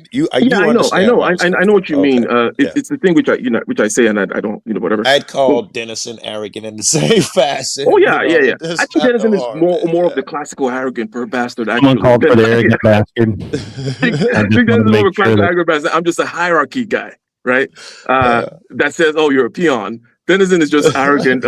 He's a free range arrogant. Free range arrogant. Anyhow, the point I was just kind of landing here on was subtle things are significant. The reason why I have the particular hierarchy thing and use it as a little, just as a tool, one of many, to combine with all kinds of many tools depending on the situation. It is an aesthetic difference, which part of which is built upon like that communication gap thing that, in other words, I don't tend to like say it, right? I would not communicate. So, but there are actually reasons for that. Now this has to do with like more personal, but by personal I mean to the degree to which, like the kind of conversations Joe and I have on that kind of meditation, self, whatever, all that fucking introspective navel gazing bullshit, right? Go ahead. That's where those are the reasons why I have certain kinds of dispositions, if you will. Yeah. These are kind of different languages, which with the communication gap you're talking about, there will be formations, because if you haven't had the weird conversations that this guy's had, it'd be tough for you guys to communicate. And he's been communicating with cats who communicate like him.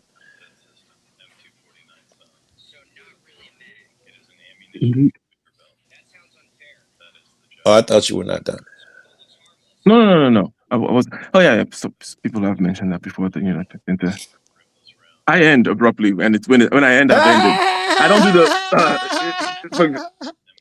But I it's something. Right. Oh, the soul. Jordan Peterson does the soul. If you just let him, if you just let Jordan Peterson talk, he'll never stop.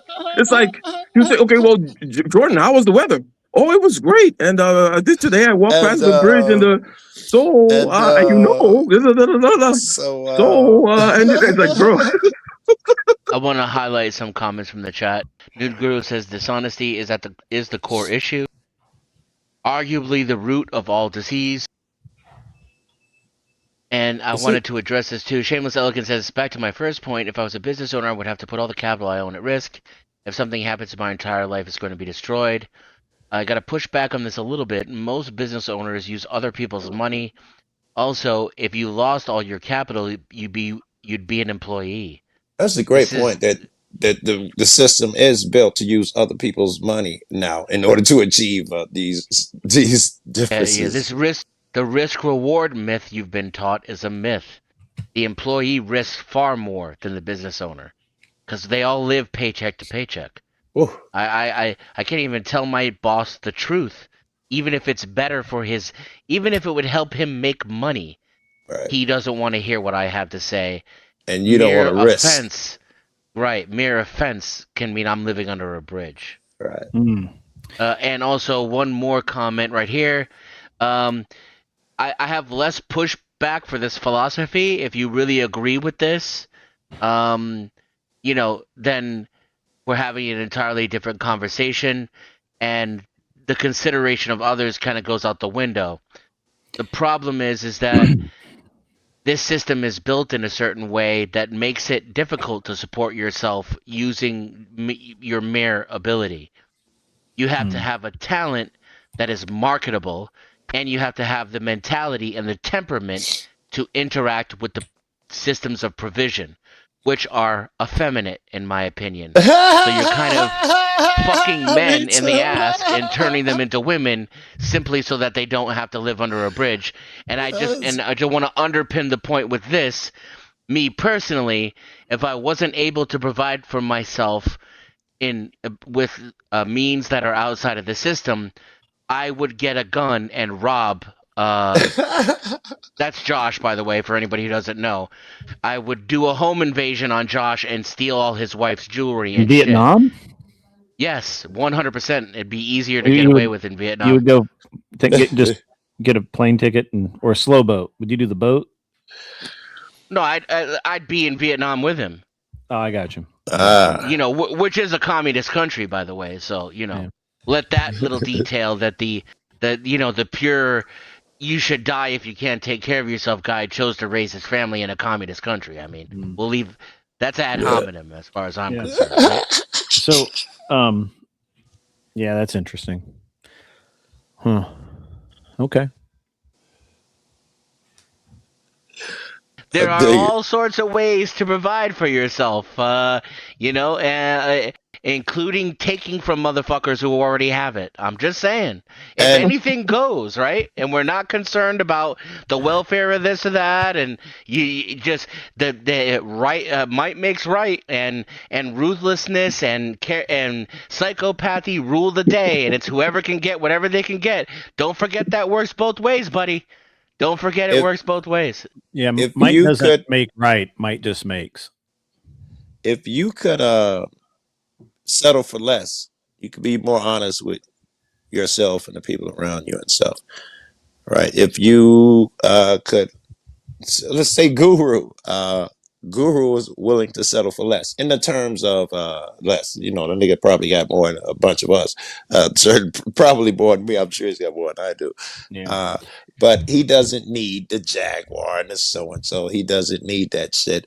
And in his world, he's able to be super honest because there's nothing no one can take away from him. He's willing to. Yeah, I feel like that. I think that's a real point. The more stable I became, the more wealth I acquired, the more honest I could be. Because I can just tell you, I don't give a fuck. Yes. Wait. It only works if you can be honest to motherfuckers over you. Even a broke nigga can be honest with the niggas that got less than him. Now that with the wealth you a bunch achieve, of bosses, right? Yeah, Greg? I'm telling you that I never felt like I had to lie to somebody. that's what I mean. Now, you don't feel like there's someone over you. If I don't lie to him, I won't get that contract or that grant or Nope. whatever the fuck. All right, Yeah, I very never good. cared. Now, you would agree that not everybody can be a boss, right? In order for capitalism to work, Sure. there has to be way more people working than. Well, I owning will the agree that capital. most people cannot be a boss because Right. they lack the ability and the testicular fortitude to do so. So now Citizen, we real have quick. we have a majority of society filled with liars and Okay, yeah, people so who are being Yeah, they lie lied to to themselves and every day having that they smoke could do blown it, up but at they their cannot. ass at the top. Yeah, they can't. They lie to themselves that they could do it, but they cannot. I'd say that's No. a lie you tell yourself that you're the only one who No. can do it. I've watched many people fail. You know, one of my favorite things in my business was to watch people who would come work for me for say a year and a half, and they would learn how we did things, and they would kind of get an idea how the business worked, and then they go out and they'd open their own shop. But because they're not me, they failed. Well, usually within a year and a half, and everybody was, Did you- I was The very first on the words t-shirt. you, the They first fail words you because said they are Will, not was me. Well, no, the first words you said was one of my you guys favorite can't get rage things baited is into watching. this. Come Hold on, on, chill. listen. We Chill might. Come on, down. Ike, When I say let me this, have my fun. listen, Let me have my please. Let fun. me say this. One of the my favorite things is watching. And you proceeded to say how a guy works for you for a year, starts his business and fails. That was dark, yo. Imagine if we lived in a world where the people who would help someone else build a business were at the top I instead of did people like actually. you. I've helped many people build businesses when they came to work for me, and they were honest with me. They gave a good day's work. They learned. They excelled. They showed the testicular fortitude necessary to do so. I've helped many people start businesses. Then you're not arguing. You just love to watch Everybody them can't fail. be a leader. I didn't say I loved the watching fail. natural I said that it made me. It was interesting. One of your favorite things in life is what It's you one of my said. favorite things in life to see because it is the law of the jungle, baby. It's what happens. It's what you're talking about. It's literally them going out. It's literally them going out and trying to do better than me or do the same thing as me and failing. And failing ought to make the people better. You learn a lot about a man when he fails. If he fails and takes his marbles and goes home and cries and whines like a little bitch, he's a little bitch and he doesn't belong in business. And he ought not do it. Now, if he fails and he says, "Fuck, I fucked up on that one. I'm going to do better next time," and he goes back and he reinvests in himself and he gets some money together and he pulls himself up by his fucking bootstraps, then I know Which is that impossible that dude's worth it. That dude's If I worth it. have bootstraps, I think that the, I'm just doing that because Dennison said that earlier. Oh yeah, that's pretty very this is quiet. pretty good, Grid. That's pretty good. Like that was pretty good and fun. I like how you looped it back because we know that failure is not the issue. Was the first thing I was gonna be like, hey, well, guys don't get rage baited into this stuff. Obviously, trial, We are error, glad error, and that you put failure. it that way afterwards. It's not the way it came out the first I was time. rage Exactly, but I was Obviously, gonna right. go I there in was. order to dispel the again, as you know, I there's a certain thing that I do, which is to move past certain things and just get back to a fucking point. right? You know. Yes. Yes. We can't. No one can physically pull themselves up by the bootstraps. By the way, it's literally physically impossible, which is why it was used to mock people That's so funny. who suggested such a thing as being able to be successful on your own, because you can't, and it's dumb to think so. Okay, let's step back. Now, this is even beyond. We're now in a one-dimensional frame. Not only that, but we're deciding to play little games in it as well, and it can be fun for a little bit. Let's step a couple of steps back at least. And the point or the word "boss," right, is a framing, right? Which, if you tell people to think freely, stop lying to themselves and whatnot, they might realize, hey, that's just a framing. There's a certain kind of a relationship I have with this person. And even if I could change different scales, and maybe I could go to Joe Cool's scale, and amongst Joe Cool's peers, there's a certain kind of relationship that this other guy here, this youngin, has with Joe Cool, where you can call it leadership, you could call it that, but to say boss and then all the connotations that come with it, and all the fucking literature and the movies and this and that, which people have been programmed with, is to just kind of be stuck in that frame, because you understand there. Now, take a step even back Hold further. on, we can stay there. If we replace the word boss, I think we use that with leader. Suddenly we consider the heads of the company as the leader. Then would you agree that not everyone can be the leader of a company instead of the boss? Here's the thing. It's like, and this is the reason why I talk about, like, okay, relationships, meaning nodes and networks, right? And it's like, I could call it whatever I want, right? But the thing is, okay, I am this person within the economic network that decides that here is one way that I found leverage, or a way to create potential, right?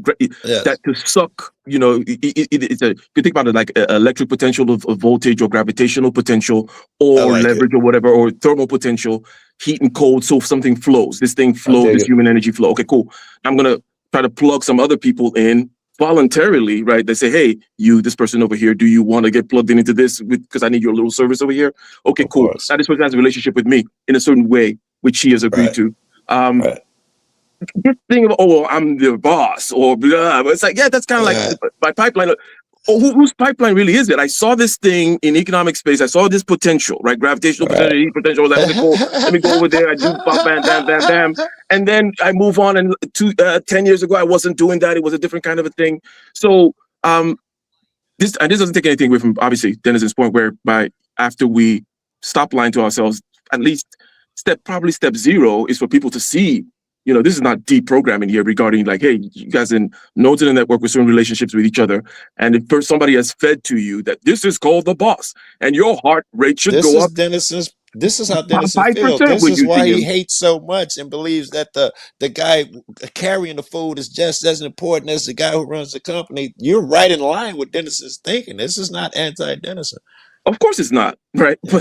But I just wanted to reiterate that point, right? Because you said you wanted to like stay there, because if we, and I'll let, I don't want to hog things. I don't know if Dennis actually wanted to say anything about just this first step of coming out of Grid's game, which was a pretty good game, by the way, talking about people don't deserve or did not succeed because they're not me.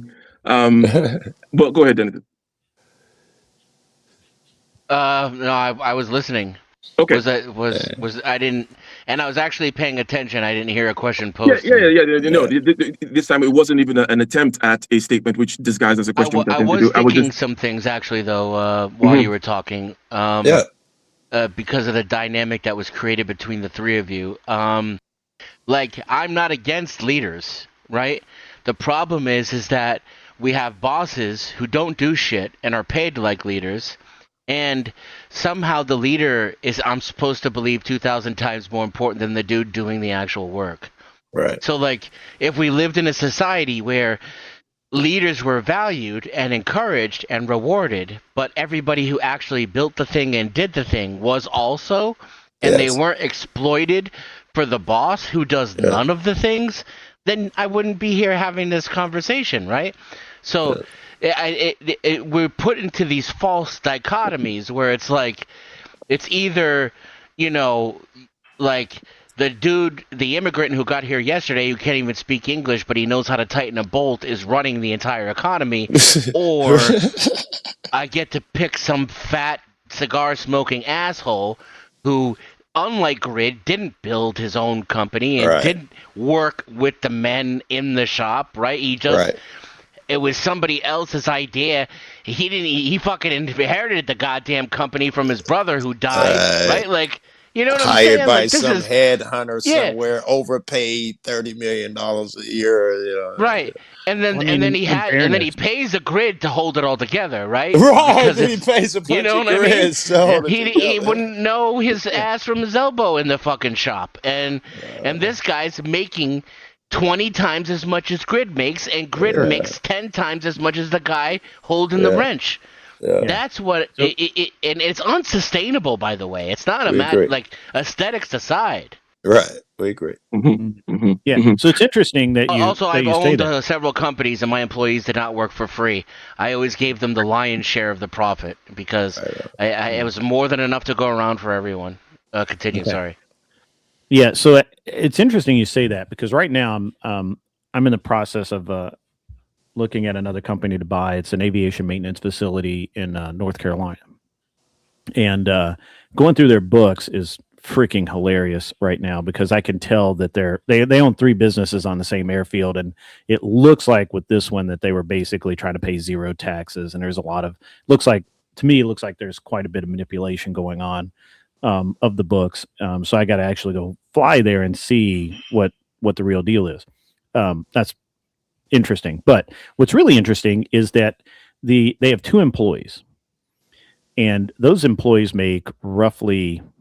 I'm going to tell you. So the business made like $280,000 last year. It's not a lot, and there's a reason that it That's shows this only total, that much. or this is total. Yeah, it's a total revenue. Okay. It's not a lot. It should be more. Should be a lot more. But they only have 2 employees, so I hear that's you. not terrible. Each employee ought to be making about $250,000 for the business per year. 2 employees making $250,000 is interesting, and we'll have to figure that out why. So the owner paid himself $45,000. He paid the employees $126,000. So the employees were making the same or more than the owner of the company on the books. Now, I don't know. Again, I personally think these books are very interesting. I see why you call them interesting. Any chance that Yeah, the owner because when is, you're a corporate, It's not a corporation. It's 3 people. any chance the well, owner, I mean, but it's incorporated, right? I mean, it's an LLC, single member LLC.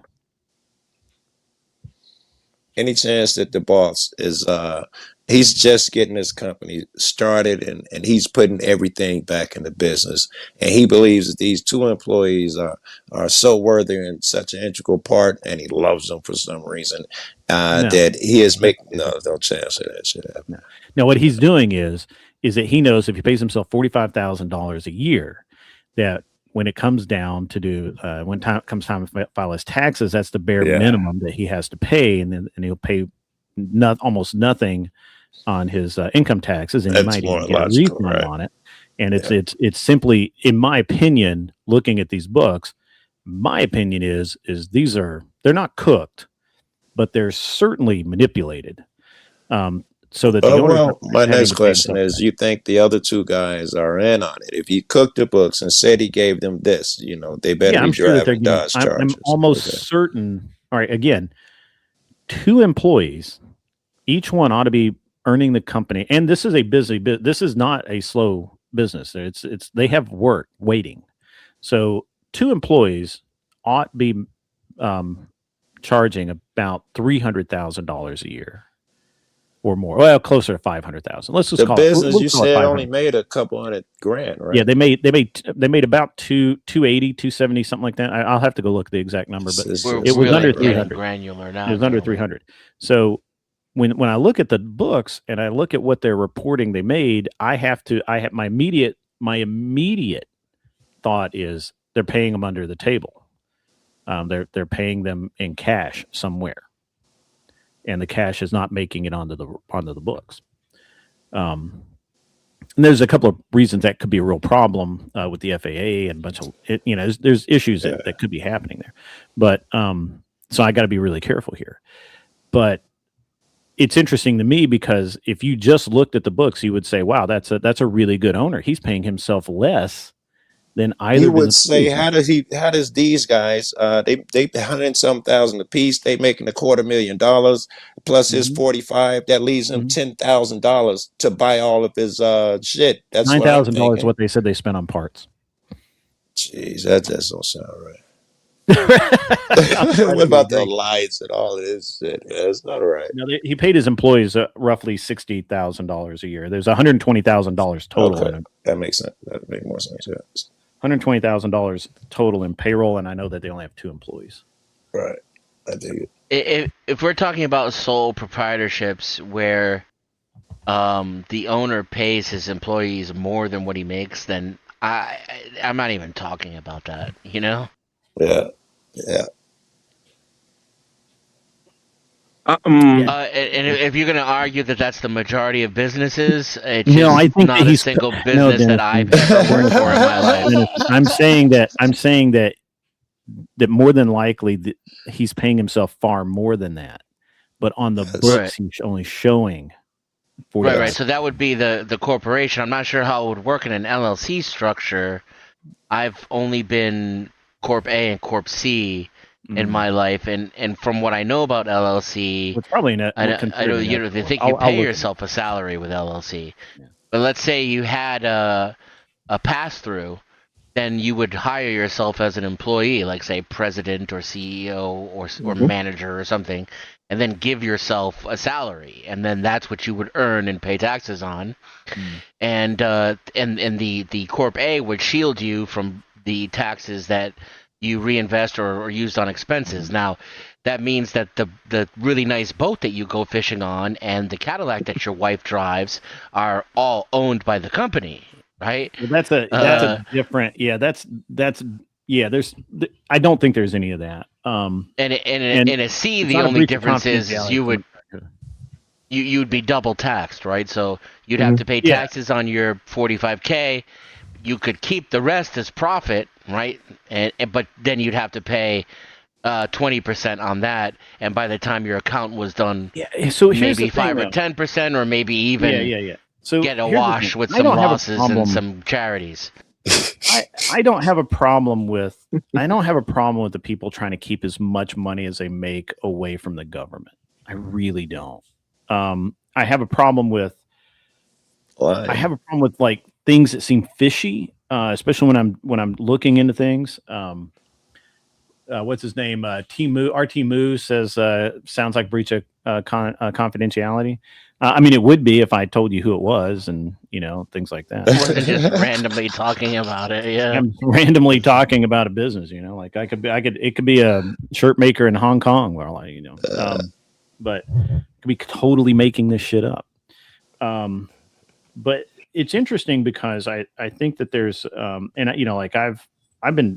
get to look at a lot of companies' books because we're always trying to buy something, and it's always interesting what people think most. And when Dennison talks about corporations, he's really talking about publicly traded companies that are not actually owned by anyone. They're owned by shareholders. I'm not talking about a dude who built the shit himself, is struggling just to keep the lights on, fucking knows his employees, one wife location, and children name. Right. I get that they're incorporated, but I would even try to de-incentivize that. In my what he called it, my what is it, Plato's Republic. Let me just say a quick thing about that. Not really with regards to the structures you guys have said, which are 100% correct, and yes, the pass through is the way so that everything and the trips and whatnot are on your tax free. There's something which occurs, and I'm going to describe it in this particular way. It's that thing whereby you meet someone and you ask them about hypotheticals. What if I were to come to your house and I needed a drink of water and you didn't know me? What would you do? Right. And then the person has to answer. And I'm directing this one in a certain direction, maybe towards you, Joe Cool. It's a general comment that it's a general kind of a scenario or thought that came to mind with regards to collection of items in this conversation. But this notion of like, well, hey, Joe, would you feed me if I was ever? And it's like, no, fuck you for, this is my me just having a reaction to it, that fuck you for asking me that question, right? Now, generally speaking, too, now if we were to say some stuff, and you don't have to believe this aspect or not, but anyone who has come to my door before or anything like that knows that, okay, well, Ike will help and whatnot, right? But why the fuck are you asking me to make public declarations about shit like that, right? Now, this is one of the ways in which, obviously, culture has to propagate and people have to do this thing, NPCs has to do what NPCs do. And I include myself insofar as I'm programmed. I am a being after all. I am defined. I have a nature, NPC as well, right? So that human thing of creating narratives, and part of it is asking people what they would do in certain situations. And the thing is, it's not relevant, and it causes a lot of quote unquote kind of self-generated propaganda. I disagree with you. Go ahead. So we don't have to go much further. It would depend on why the guys ask you to make the declaration. I would agree that 90% of the time it's some weird shit where a guy just wants to compare himself to you or some weird fucked up shit. But I leave room for the intellectual. I assume if Dan is asking me, something along those lines, then he's trying to figure something out. And I certainly, if I'm asking that question, some simple like that, Ike, would you give water to a homeless dude or whatever the similar thing is? It's because I'm 8 steps ahead, and we're going to end up with, communist socialism. I was trying to get somewhere, right? It wasn't to measure dicks with you. Yeah. Okay. Well, that's good. I'd then. like to answer that briefly, if I may. Good. Because it kind of makes one of the points I try to make here on these panels. If you had asked me in my early 20s before I started my career, I would have told you yes. If you asked me now, I would tell you no. And I would argue it's the system that beat it out of me. Because I was raised to help that person. That's how my father was. I agree. And then I grew up watching the system exploit my father and take advantage of him until he had barely anything left when he died. Right. And so now I'm a lot more greedy and a lot more selfish and less generous than I used to be. But it's as a result of being employed that made me that way. Good. All this shit is just y'all just making me want to write more. Y'all just what do they call that? Fuck the chick who gives the guy his Muse. Muse. Thank you. Yeah. I'm just. I don't have any water, so I couldn't give you any anyway. But, I don't keep water in the house. Fresh out. Corporate greed took my Coke water. Zero only. All right, guys, I'm gonna get to work, man. I appreciate you guys, man. I appreciate you, Joe Cool. All right, easy, guys. Peace. Will it be too far if Nestle owns all the water grid? Well, then you become a communist, heathen. If Nestle owned all the water? Yeah. I mean, if Nestle's a corporate entity, so if I could maybe institute a corporate buyout of Nestle, and then, but then I would actually change the water. And I actually know, you know what? Nestle probably have a patent on water. So what I would probably do is I would create water with lemon in it, and then I would market my water with lemon to be better than their water, fresher, cleaner, better for you, some health benefits. Maybe add in some minerals or something, call it mineral water, and then tell Nestle to go fuck themselves when they sued me. Then I would then I would file a wrongful lawsuit. I would basically call them every name in the book, and then when they had ended up paying me their millions, I'd put it back into my business, and then eventually I'd be bigger than Nestle, and I could buy them out, and then I would have all the water until somebody did the same thing I did. They would have lavender flavored water or some shit like that. That's the way it should be, right? Whether it should be, it just is. I don't have an odd statement for that. If you had to come up with one, what would you? I believe in the law of the jungle. So is ought. I believe that it's either you hunt enough to survive or you don't. Now, how much that is up to you. I've always been very happy with everything I've ever done. I only move up because I want to. I don't feel like I'm forced to. I don't feel like I need to do more to survive. Matter of fact, my wife was talking about it the other day is why I'm even doing this stuff. Like, why am I not acting like a retired dude and like playing shuffleboard and fucking we just got back from Florida for like 12 days or whatever it was. And like, I'm already like, I'm antsy right now because I need to get to the hangar and work on my airplane. So we're going to rent that out to some students and make some money off of that. And, you know, I got stuff to do all the time. I just have to stay busy. Now you look at somebody else and they only work enough to survive. Literally. That's it. That's their only ambition. They don't want to work any more than absolutely necessary.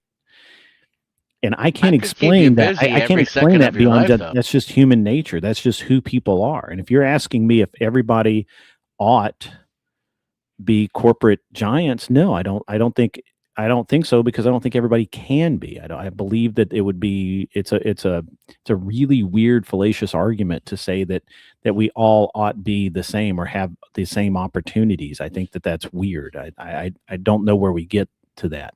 And so when you talk, just plainly, Dennison, when you talk about this utopian aspect of your everybody does this, and the workers at the bottom get paid as much or more than the people who own the company and all of that. When you talk about that internally, I go, I understand what you're saying, but that's never been the case, and it will never be the case because people want things in different ways, and we're all different, and and there's just no universal truth to it. When you talk about truth, that's the thing that I stop listening when you start talking about that, because you're telling me that people are lying and corporates are lying.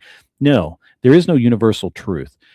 What's true for you is not true for me, and it never will be. Corporations knowingly and willfully lie.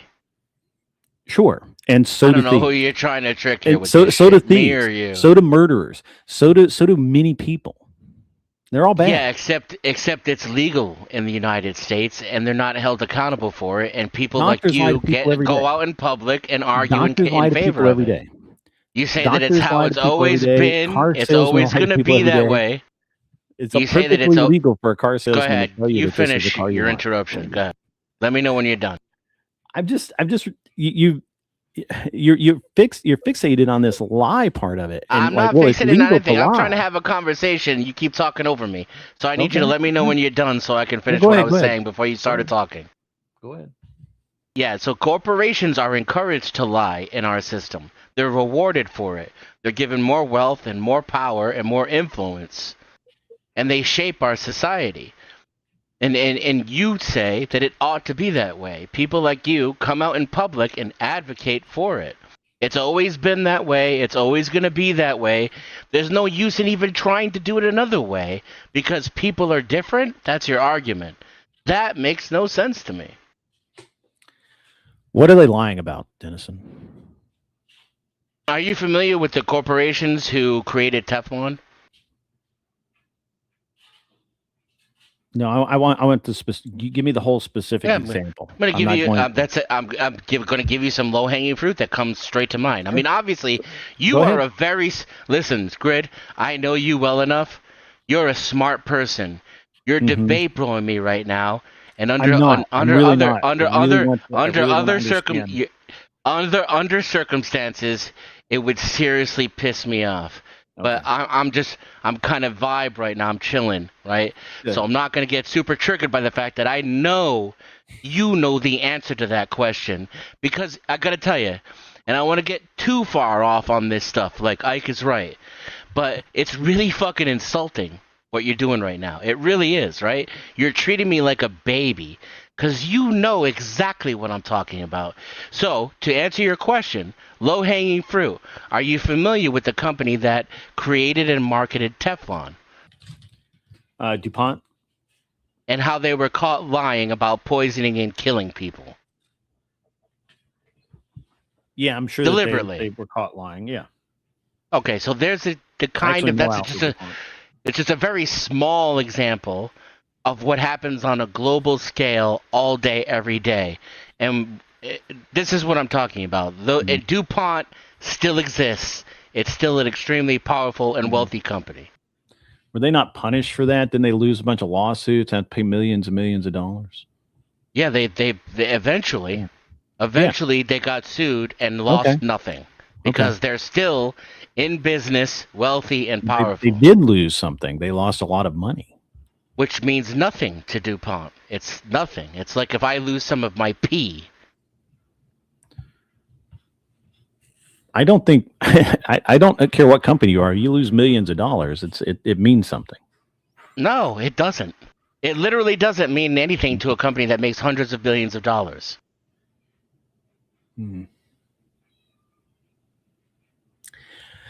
Okay, so all corporations are evil. I didn't say that. Now you're treating me like a baby again. No. I'm so some corporations are evil. So, and when we punish them, we don't punish them enough.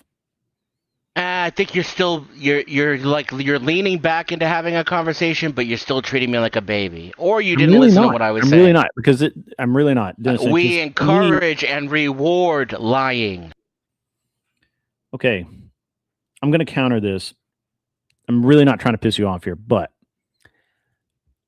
doctors are literally encouraged right now to lie and tell people various things under the guise of so-called healthcare to try and distribute and test medications that they don't even know what do.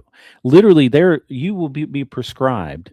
Not you personally, Dennis, and I don't know that you go to the doctor, but if you go to the doctor for any number of illnesses, you will be prescribed something that says we don't even know what the side effects are, but here, take it anyway. And if you sue them, the doctors are not held liable for it. So how is it different? And also, doctors are paid. It isn't fairly well.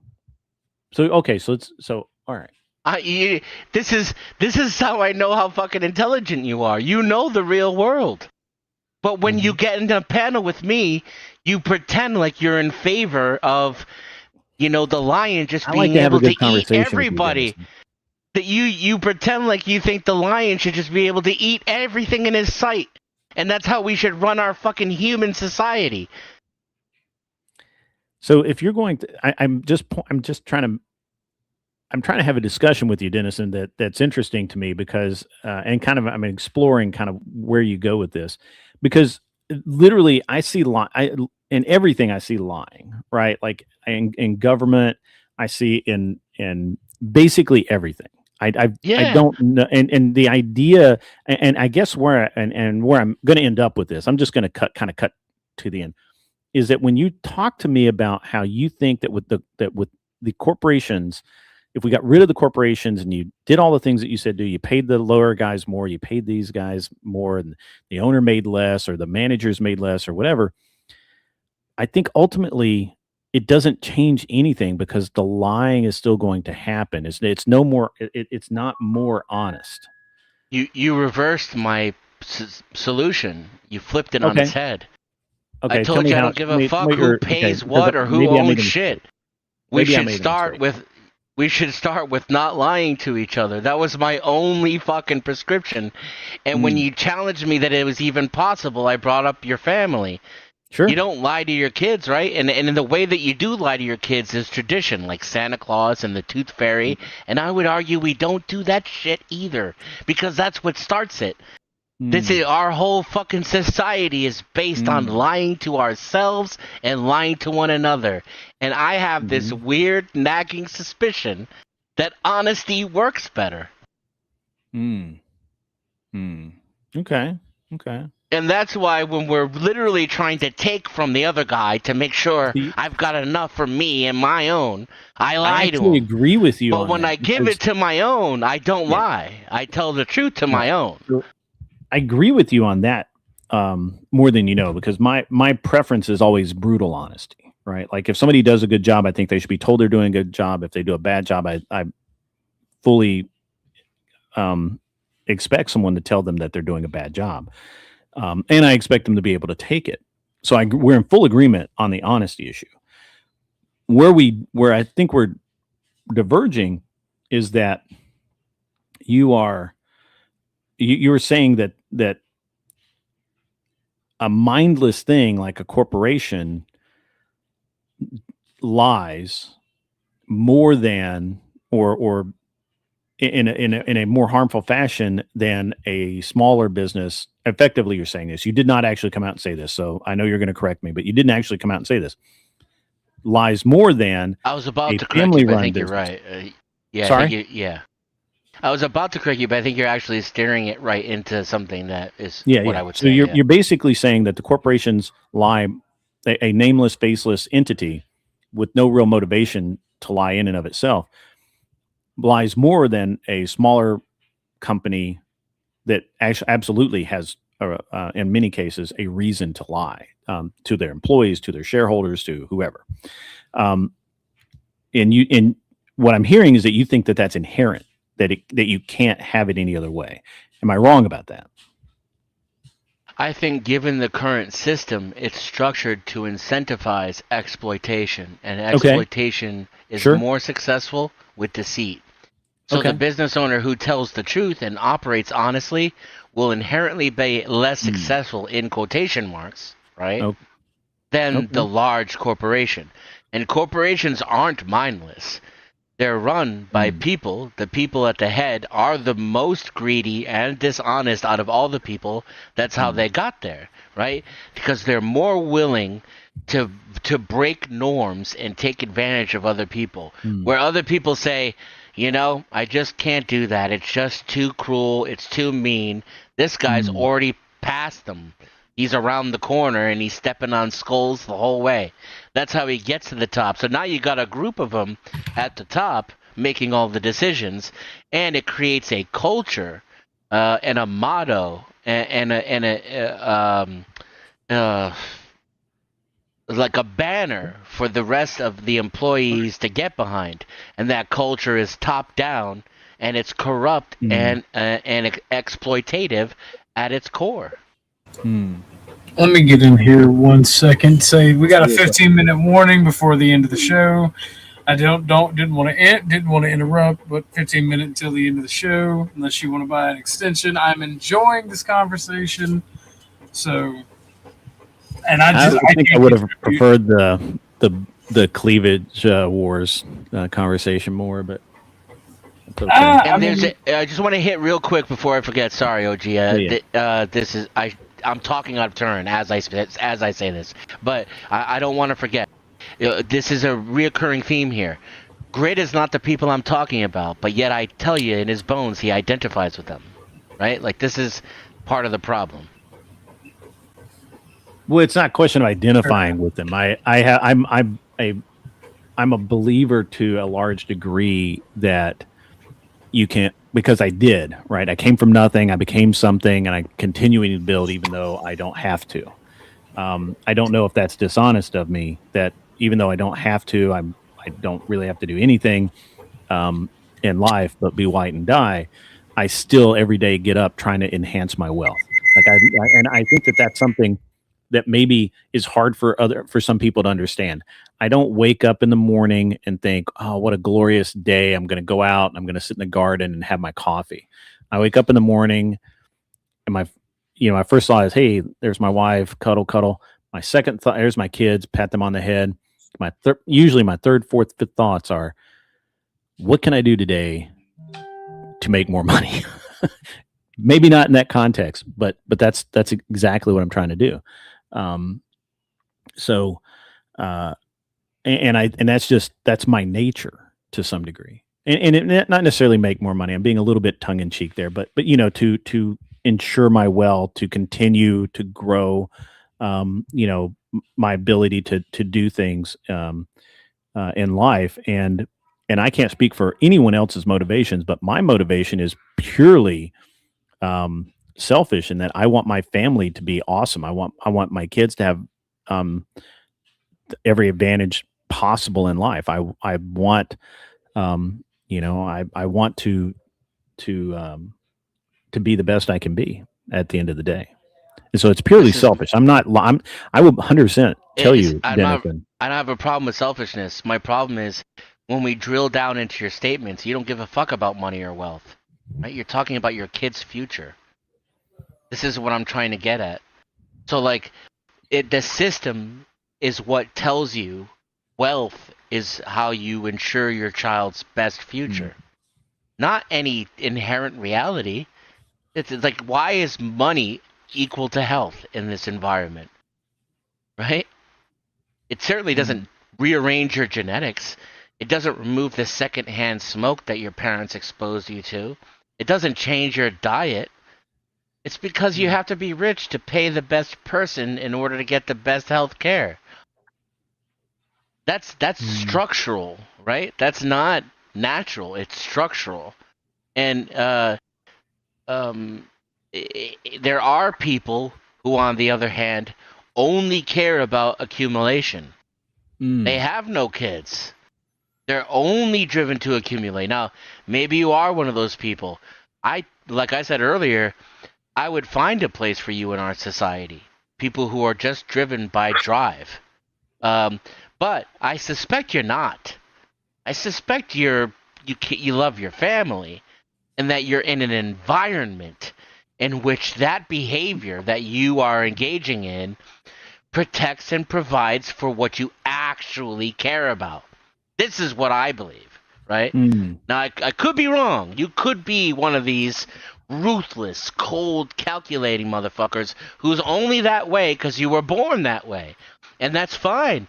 I don't propose to live in a society where we pretend like that doesn't exist. There should be a place for that.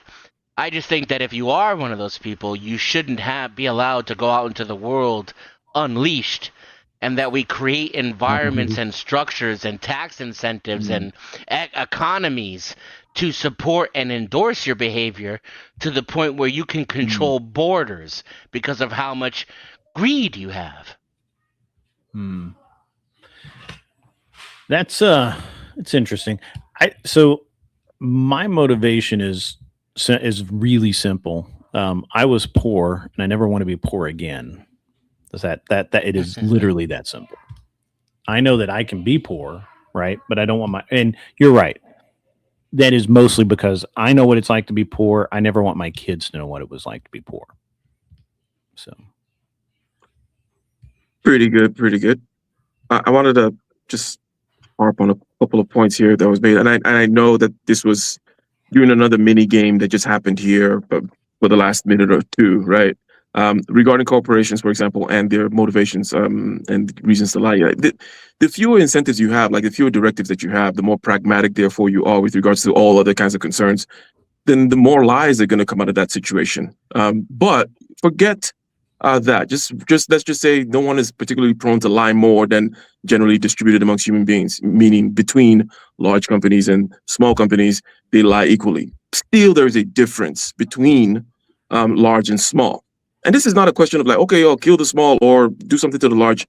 It's a question of just understanding that this scale inherently creates a difference of the same sort that is present, because given the scale of your family versus the scale of the government, right? And that's why, Greg, you're like, yeah, socialism in my family makes sense. So because of these things about proximity, skin in the game, and so on and so forth, even the small business guy is probably less likely to do more harm incentive-wise, or as they say, has less moral hazard, right? There is a thought regarding, for example, having, you could say it's indentured servants or people that, whereby, there's a certain kind of arrangement, certain kinds of societies where the people living in the rural area that are still kind of in the family somehow, or less, they do less better, come over to the city or the town, they live with some other part of the family, they provide service, right?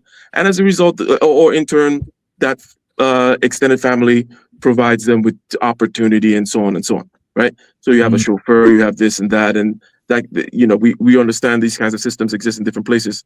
You compare that now with, like, let's say, the nice, democratically minded person of today would say, well, that's horrible, The thought goes like this, that it's better than the Uber system that you have right now, meaning the guy coming to drive you, that you click on the phone and he appears, and you get in his car and you get the fuck out, right? You're actually less connected to than if your chauffeur lived with you. It doesn't mean you can't be. So there are these kinds of things that have to do with, again, reality versus like what we decide to call it and the games we play with language and blah blah blah blah blah, right? I just wanted to preach a little bit regarding that. I'll shut up. No, I think that was a good statement. And one of the things about employing people, it's always interesting to me when I start talking to people who, and I'm not saying Dennison is this way. Dennison's been really good faith and really good to argue with today. But as always, he's a lot of fun. But it's really, I have the most fun with people who have never employed anyone, and they've never had to write a paycheck. They've never had to sit behind a desk and know that by writing this week's payroll, they're actually pulling that money out of their own bank account to cover payroll. And I've been there and I've done that. And so that may temper my view more. But because I did that, I made sure other people were able to pay their bills, made sure that they were able to buy food for their families. And as an employer, and at one point I had 60 people. I will be honest. I had about 60 people, maybe a couple more, working for me at any given time, and across 4 or 5 different businesses, depending what time frame we're talking about. And there's a responsibility that comes along with that. That I don't think most people who've never written, never signed a paycheck on the front they don't get. And I get a little bit spicy with those people, because to me they're takers, right? They earned it and they take it, but they haven't actually produced anything. They haven't gone out. They haven't made the job. They didn't make an opportunity for someone else to become employed and feed their families, sometimes at the risk of feeding their own. And so, and Dennison's actually pretty good faith about that. But I get into arguments a lot of times with people who are not, and they'll sit there and they're like, well, business owners should cut their own throats to pay their employees. And I'm like, well, I've done that. Dude, I remember getting the biggest payouts I ever got in the history of my company and being like, I'm fucking rich. And then after I paid everybody, I literally had $2. Right. No, that's how that no happened. Money left, or I more realistically had to pick out of my personal paycheck to cover the last guy. Yeah. Right, and had negative $15. Yeah, right. No, and I've been there. I've had months like that, and so it's always interesting to me how people talk about business, and I get to know. I was an involved enough employer that I knew most of my employees, not all of them, obviously. And they're, like at the paint and body shop, they were scared to death of me. If I showed up, they knew somebody was getting fired, because I hated going there. I didn't like, it's a great business to own, but I just didn't like it.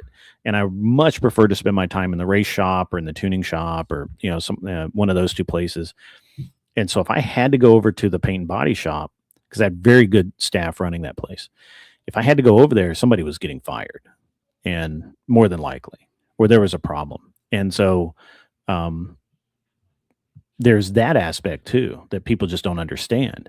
So I get it, Dennis, and I get everything you're saying, and I understand what you're talking about. And I think that, I think there's good and bad in corporate America. I've seen both. My wife works in corporate America. We've seen both sides of that as well. And at the end of the day, I think that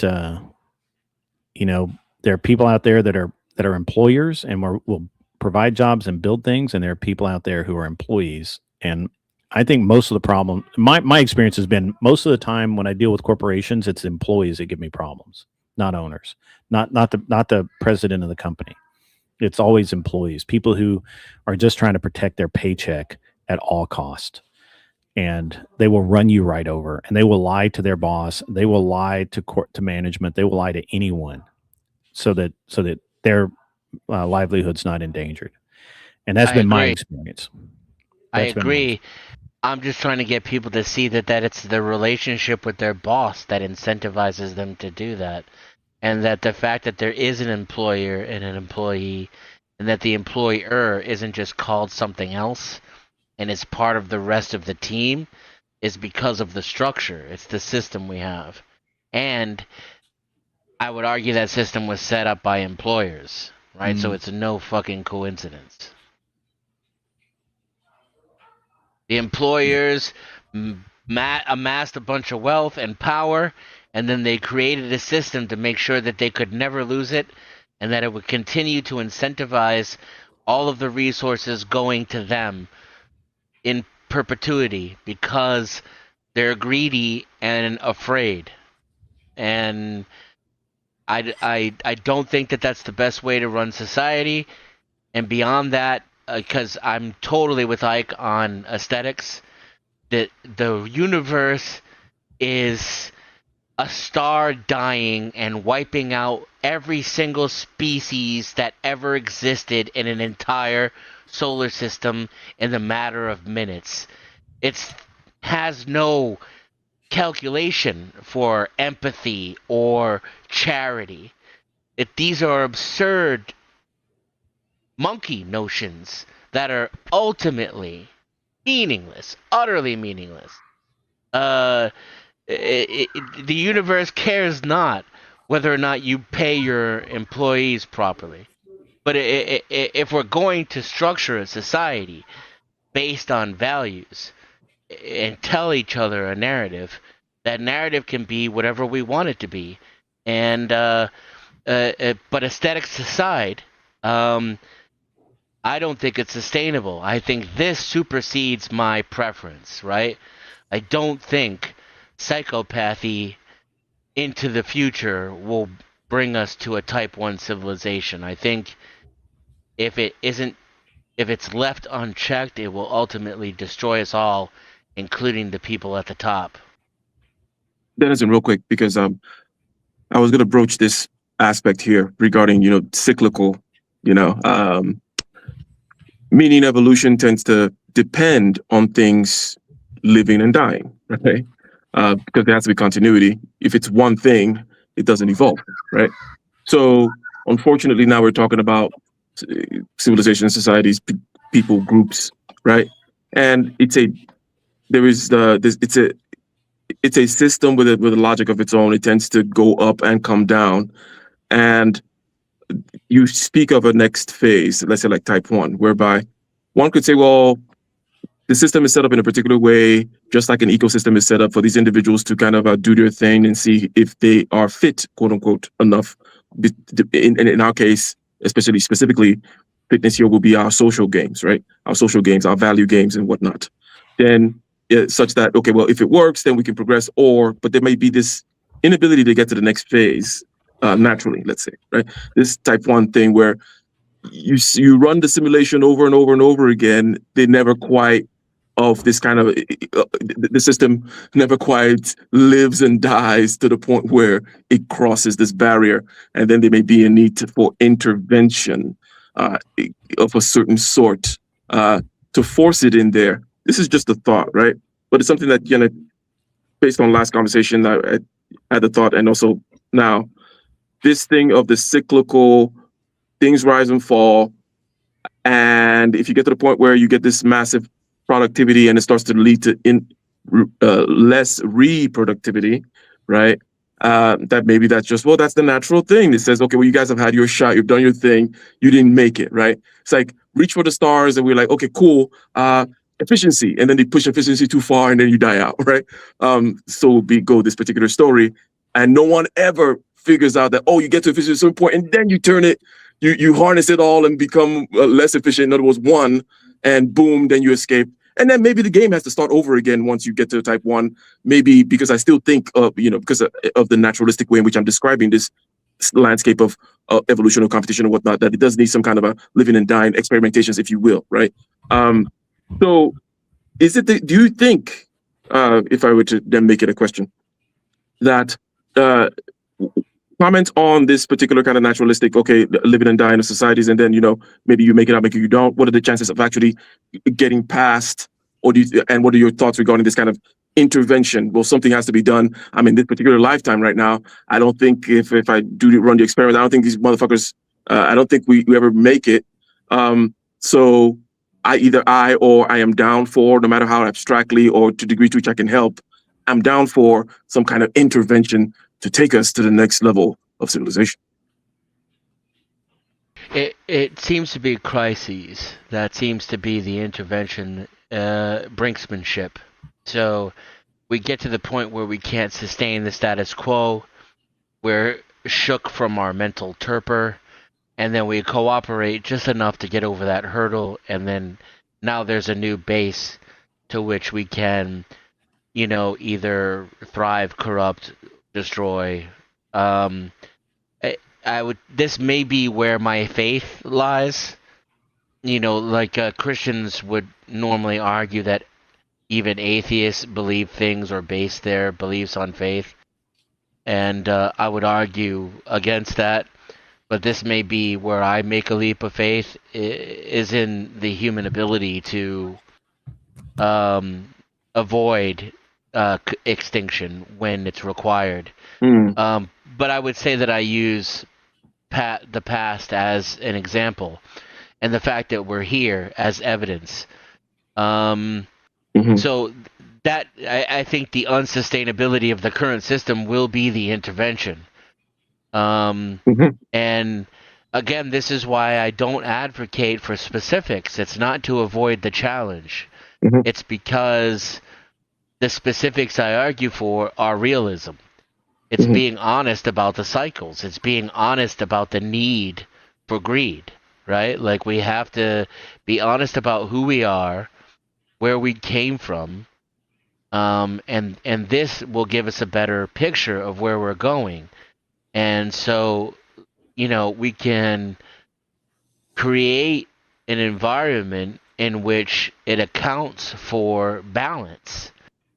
And then even if we end up being a reactive cyclical species, we'll be more aware of when, my ideas are becoming smothering, right? Like when we're too efficient, like you said, right? If we haven't given enough reverence to the greedy and the ruthless, and we're getting too soft, maybe, if that's the case, I'm all for it, right?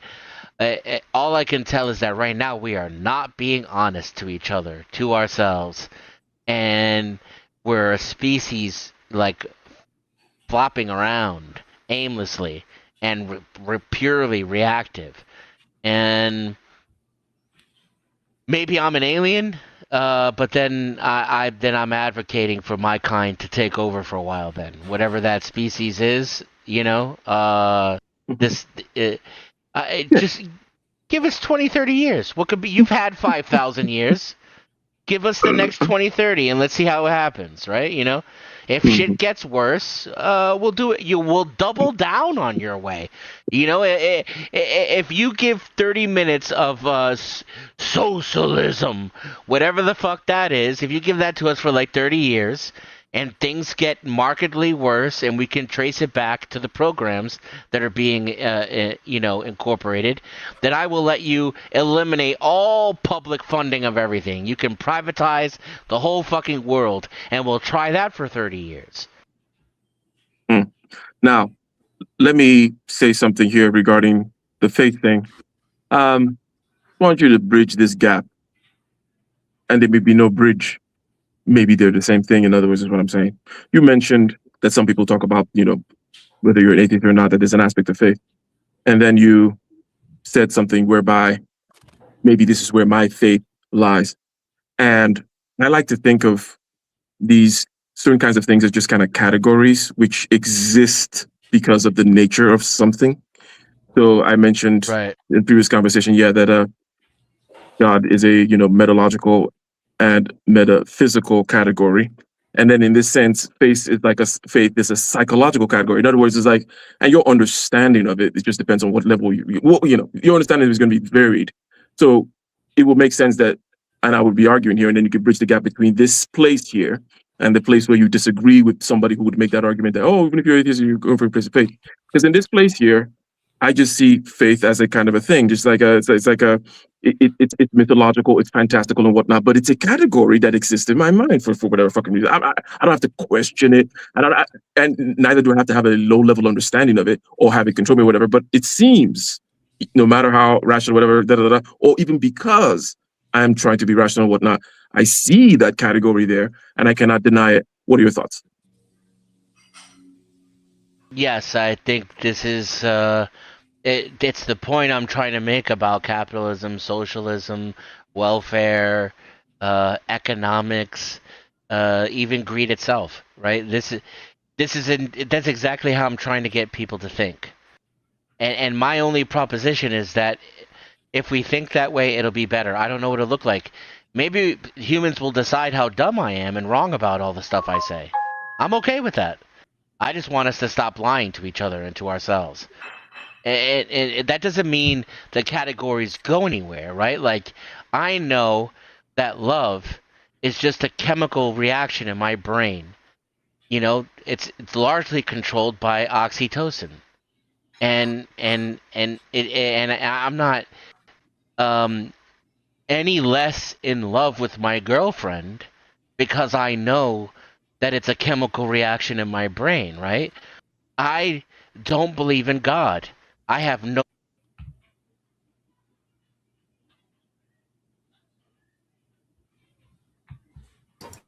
Dennis, then it would seem like you cut out or something. Oh, I thought that was me for a second. Yeah. He got smitten by Jehovah.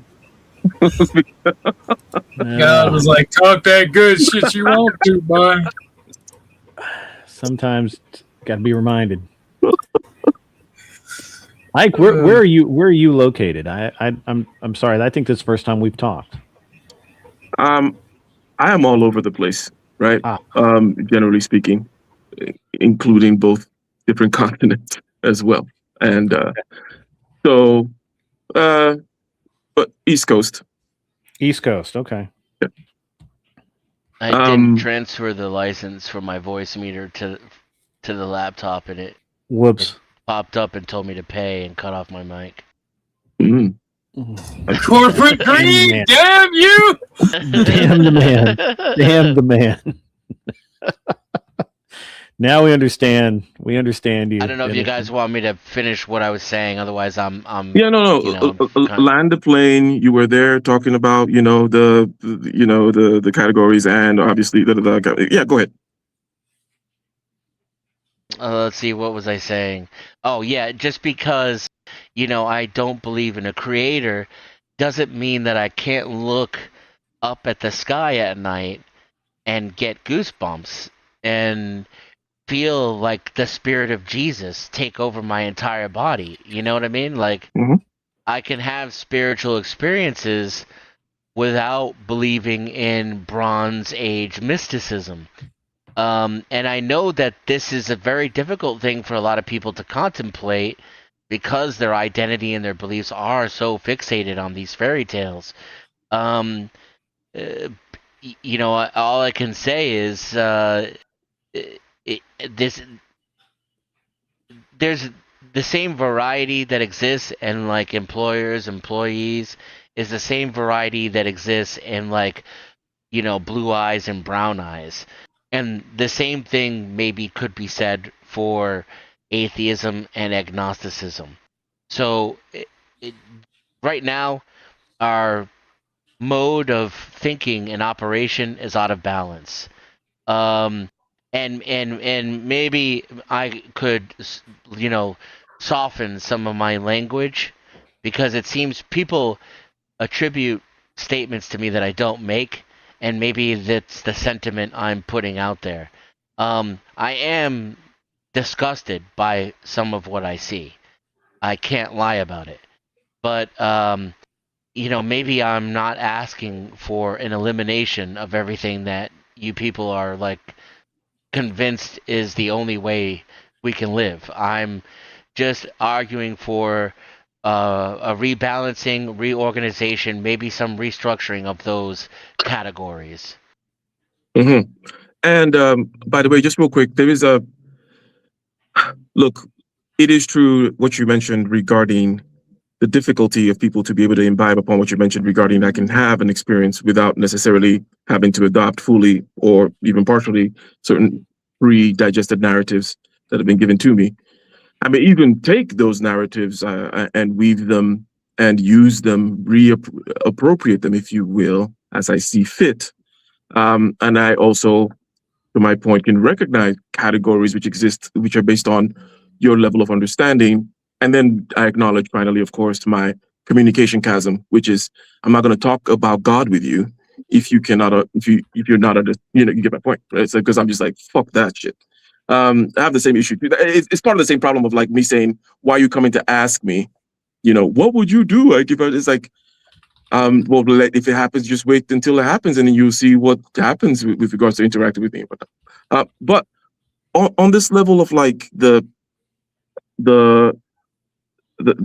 categories, the faith, and such, right?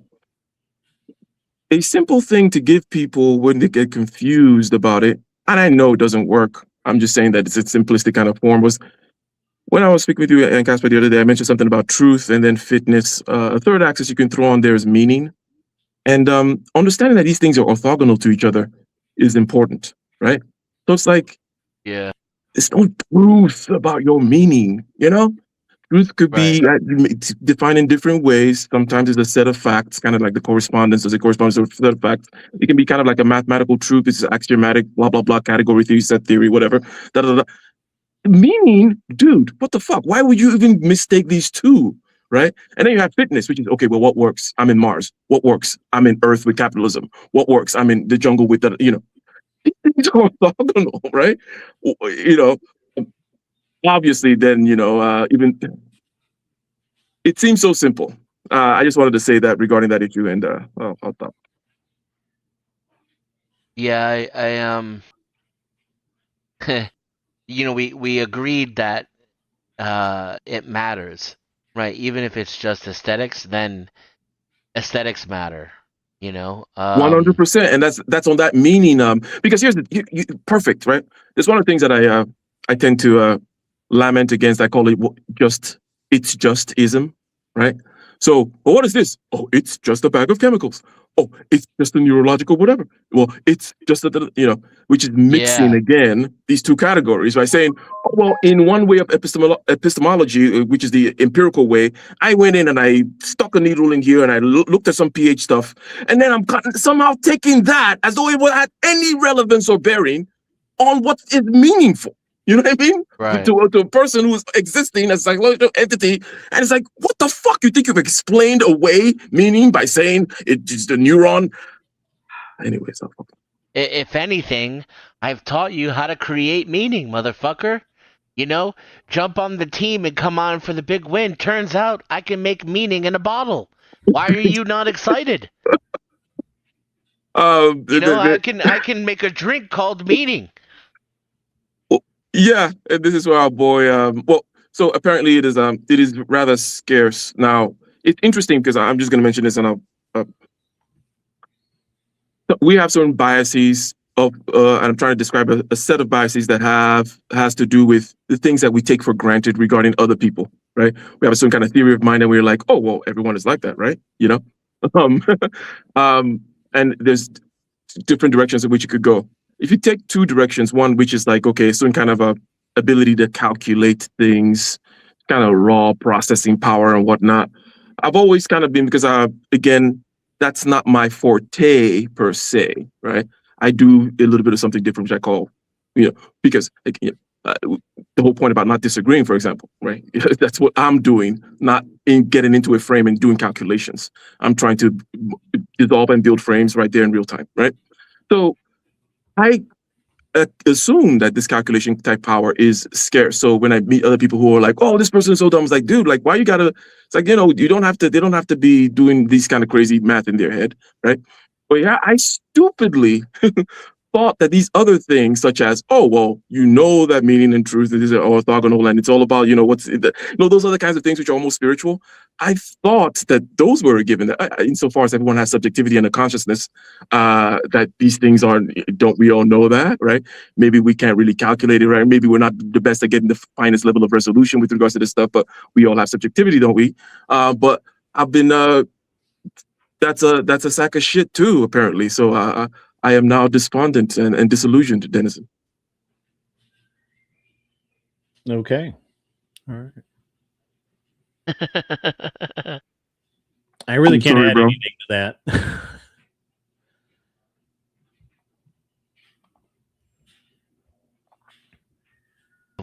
Grid one, what is best in life? What is best in life? To see your enemy scatter before you, to hear the lamentations of their women. Oh yeah.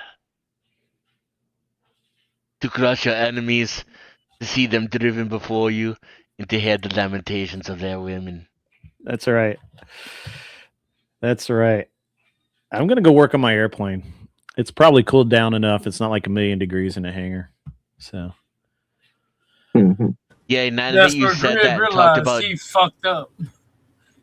he just reminded me of productivity and the promise I made to myself not to get too drawn into this conversation earlier because I was working in the background and you motherfuckers, as usual, lured me right in.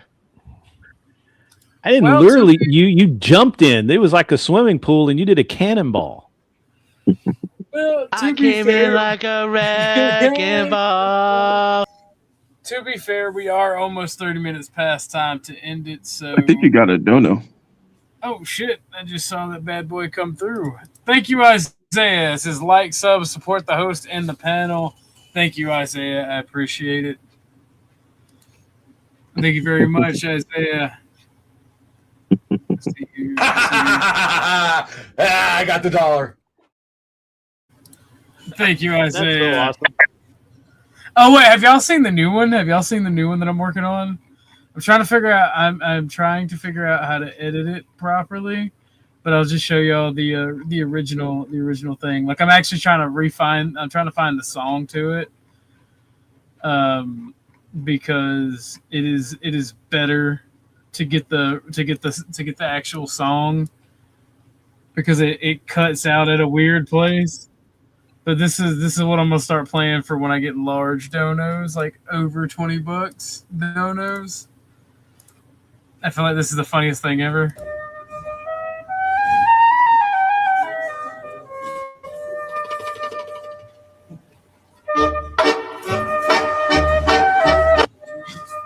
See, I don't like the way it cuts out there and restarts like a third of the way through the video.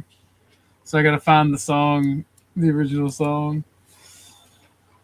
Yeah, okay. Can I just shout out to my chat? Yo, what's up, Brandon? Welcome in, Nudie. Shout out to Trinity. He's one of my greatest friends and oldest supporters. And, of course, the homie Michael Gambetti. Same to you, sir. Good to see you. Gambetti likes to listen to OG streams because, as he says, it helps him poop. And shout out to Ricky. Yeah, Palomino Ricky out there. We're gonna name him P-Rick, Prick for short. If Grid was a greedy biz man, he'd have AC in his anger. Yeah, you're right. You're right. All right, P-Rick. I got you. And I want to say hi to a couple of my supporters who are in your chat as well. Shout out to Sam. She's the homegirl. Shout out to Jason Gaudette. And I hope I didn't miss anybody. You guys are literally the reason why I do this. So I know I tend to pontificate up here without recognizing y'all a lot, but You're the reason why we do these streams, and I saw there was a lot of old school supporters in my chat today. Con Shawnery being another one of them, one of my OG subscribers. Thanks to you guys. I appreciate you. Mace, any final thoughts? Any final thoughts from anybody on panel? Yeah, send me your money. PayPal.me/DXLive. You know, times are hard. Every dollar helps. You know, I'm got this Star Citizen project that I'm working on that a lot of you guys told me you were excited about, and I need a new 4K monitor in order to accomplish that. So, you know, give to the fund, and consider donating to OG as well for providing the platform for these conversations. Yeah, you know, like, do it. Seriously, do it. Grid, Ike, hey, Grid, any one of y'all got a final conversation? No, man, I'm gonna go to my hangar and try and get some work done. I'd like to fly this week. So, all right, fair enough. You should make some content out of that. What's up, Ashtray? Yeah, getting a lot. Ashtray. Ashton. Yeah, that's me. What's your final thought, brother man? We're popping up out of here.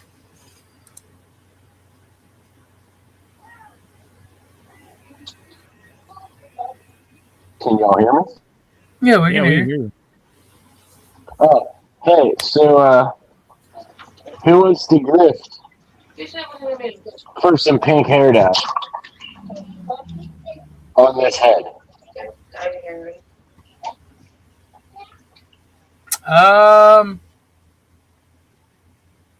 Damn, you really pick a bad time to come up. I know. Trying to get up out of here. Oh shit! Shout out to Ruck. Ruck, if you're still there, I'm gonna drop that link for the Discord. Sorry. Ike, you got a final thought, good sir? Support OG, support Denizen. No final thought. Thank you, Ike. I appreciate it. Y'all stay in the back for a minute. I want to have a little bit of a conversation after I say my goodbyes. I want to say thank you to all our supporters and panelists. Thank you, Dennison, Ike, Grid, Ashtray, Josh, Jamie, Miss D, and I think that was everybody who came up. I appreciate all of you. I appreciate everybody for their support and the donors. Thank you very much. The archery video is done. Well, not done, but the editing is coming to a close. It should be here Monday. I don't know if what's up, Mike? I see you out there.